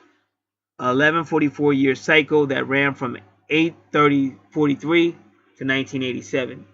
If you add the numbers of these years between Quetzalcoatl's birth and death, the sum is 47. Surah 47 in the Quran is entitled Muhammad. Yeah, so I mean, that's no big deal. Like, a guy like me knows that. They just use different names, but essentially it's going to be the same, almost the same. If it's not the same person, it's going to be the same type of thing, same type of energy. Now here goes 1320. The discovery of the tomb of Paco Vulcan occurred exactly 1320 years after the death of Muhammad. Now remember, when you hear Muhammad, it goes back to Our Lady of Fatima. Fatima was Muhammad's daughter's name. So this is what's about to happen. This is what I'm trying to tell you. This is what September 2017 is all about. Paco Vulcan time, special message, and Muhammad were contemporaries. Also alive at that time was Garab, there goes my name, G-A-R, Garab Doring, who brought the Tibetan mind teachings into the world. This was also the time of Pope Gregory, who consolidated the Catholic Church as the Vatican. And what you don't understand is they're all working together. You think it's different because you see black and white faces. You think the Pope hates Farrakhan, and you think all that. But at the end of the day, they're all working together. This is all high levels of Freemasonry in secret societies.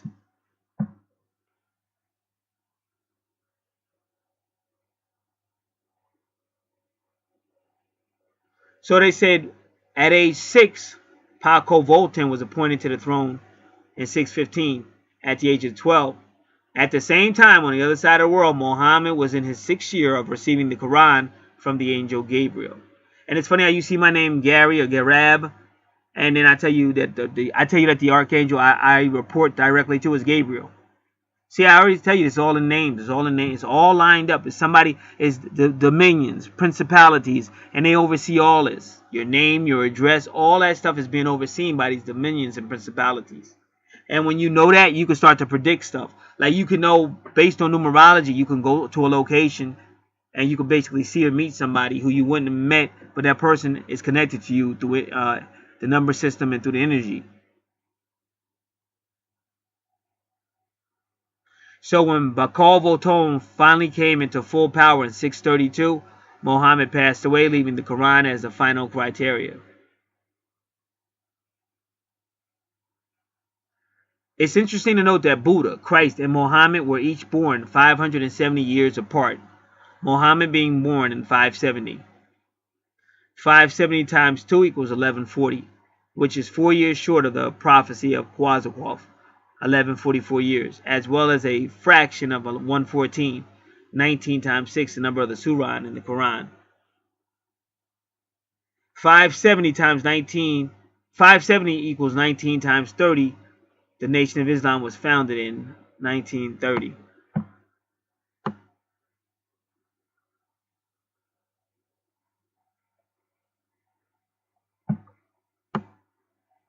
Then they go back to the 0 to 19 code. We're not going to do that. Khalifa was assassinated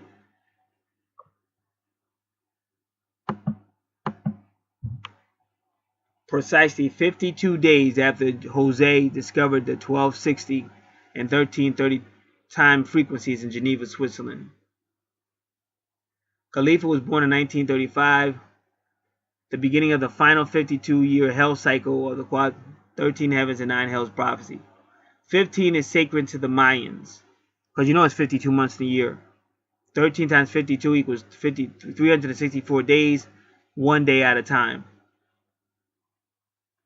Quetzalcoatl was 52 years old when he died. The word Allah, God, is mentioned 2,698 times in the Quran.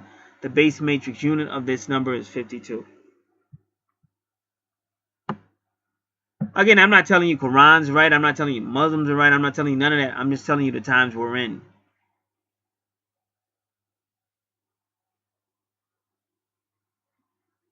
Teleconnan, like a lot of the telekinesis, revelation, and 13 moons.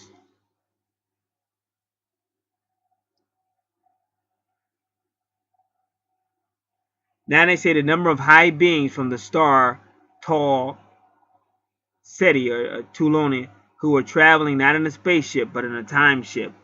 That's cool. You ever travel in a time ship? That just sounds cool. Let's go to 1947. Let's go to 2001.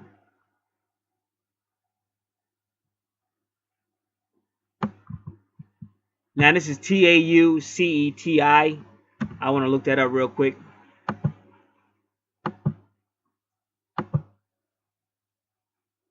Now remember, Vesta is the cosmic ocean. That's space. And that's why she really knows her stars. She like, her intuition kicks in. And things are going on in space. She'll know about it.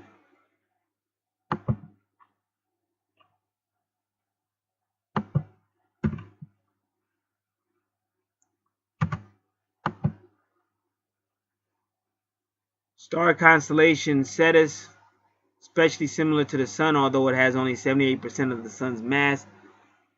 Tau Ceti in fiction.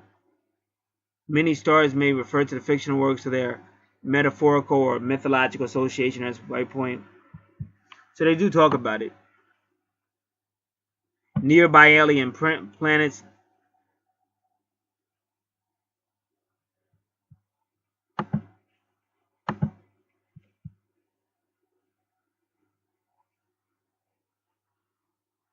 So through their time ships moved through the dimension into a third dimensional trouble ensued, and it crashed to the Zab. On this ship were many messengers, including Quetzalcoatl, Buddha, Christ, Muhammad, and Homer. See manuscript. So this is lawtime.org. Well, that's pretty convenient that this ship that had all our so-called messiahs on it, it all crashed and stuff. So that's a little convenient to me.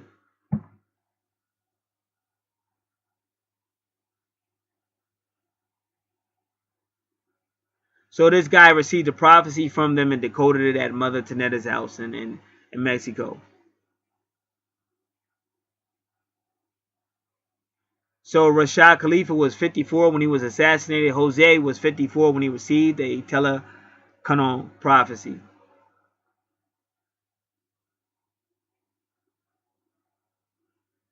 So we're about to return to a 13-moon, 28-day cycle of harmony. Woman has the knowledge instinctively within her proper embodiment of the 28-day lunar cycle. The more we know about the rhythm of the universe and the more we know about the cycles of the orbits of all objects in space, the more we will value and love womanhood. Woman is imprinted in every divine art of universal order. Mother Teneda Muhammad. Now again, when you're talking about mother, and that's like a high priestess. So this is Vesta. This is why it's important for you to listen to Vesta, because that's what she's trying to wake you up to. Now, December 28th is a big date for me. She gave this guy Jose his first Quran, December 28th, 1993, Kin 39, Blue Cosmic Storm. He was in his 55th consecutive reading of the Quran at the time of his passing in 2011.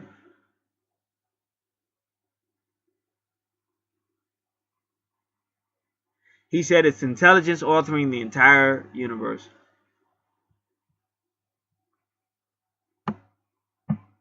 And you see Teneda Muhammad with this gentleman, I guess that's Jose, and she's in Mexico. And it's amazing how Teneda Muhammad in this picture could almost pass for a white person, almost. But that nose gives it away.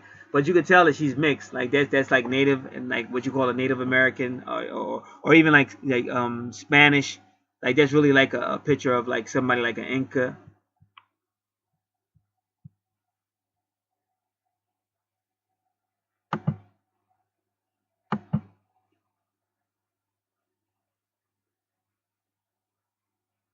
Give me a second. I just got it. All right.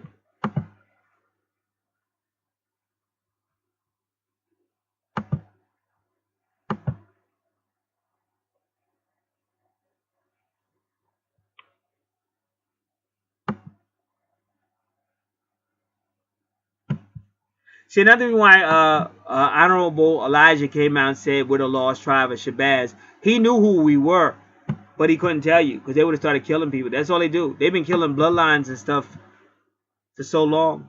So he had to come up with a fictitious lost tribe of Shabazz and stuff like that.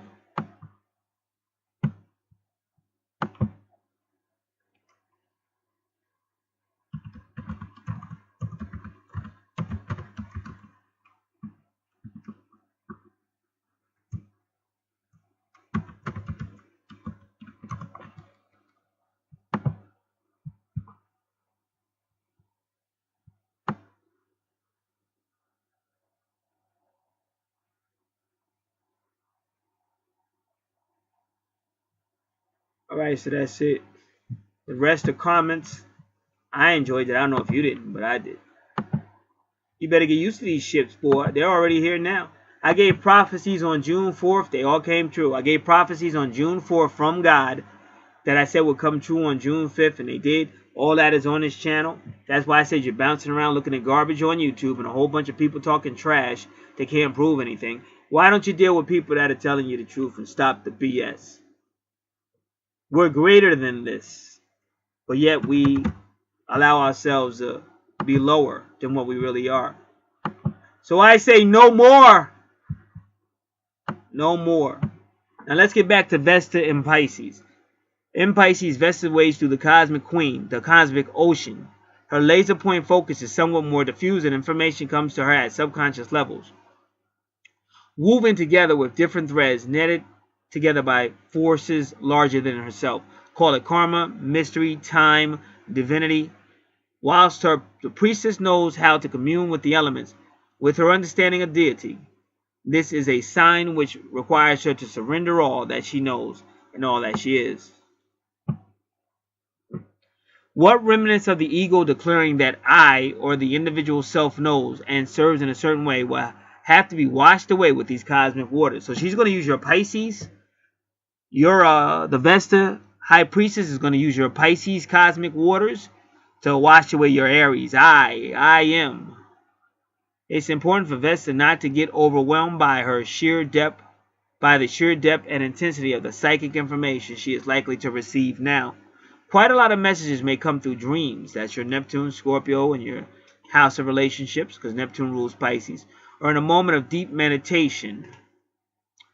That's wherever your moon is as well. Some will be illusionary, Neptune, and others will be powerfully and profoundly real. Scorpio, that power, and Pluto, that power. Part of the work comes in differentiating between the two.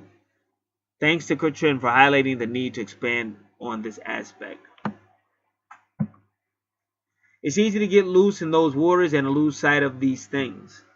The focus for those of us on spiritual paths, especially those who facilitate, will be to remember the goal, if you can call it that, or rather the orientation of the heart that seeks the truest expression of spirit possible in its lifetime. Vesta and Pisces will likely be called back to complete half-finished tasks, particularly from her past lifetimes. So that's why you see a lot of retrogrades. There's a sense of cleaning up with waves of energy washing through the self, the sacred temple, and our paths of service itself. Part of the cleanup process will include releasing attachments to those we thought were on the same journey as we were. A lot of washing away of attachments that are no longer in alignment. Remember that Pisces is also the sign of detached compassion.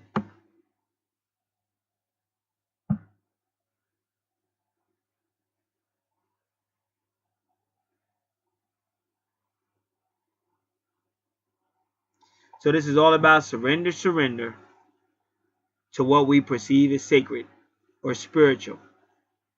And that's why I'm telling you, whatever I'm telling you is true, and it's in your numerology, it's in your natal chart.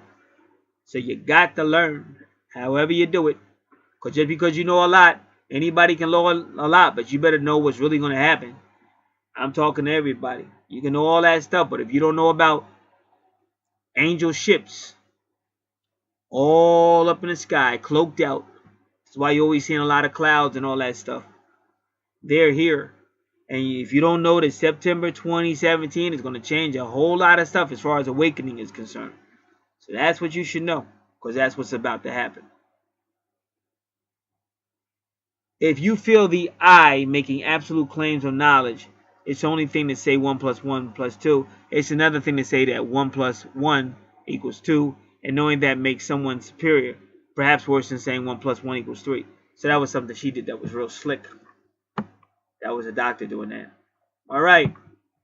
So that's your Venus in Pisces. Give me a second. We are almost completed.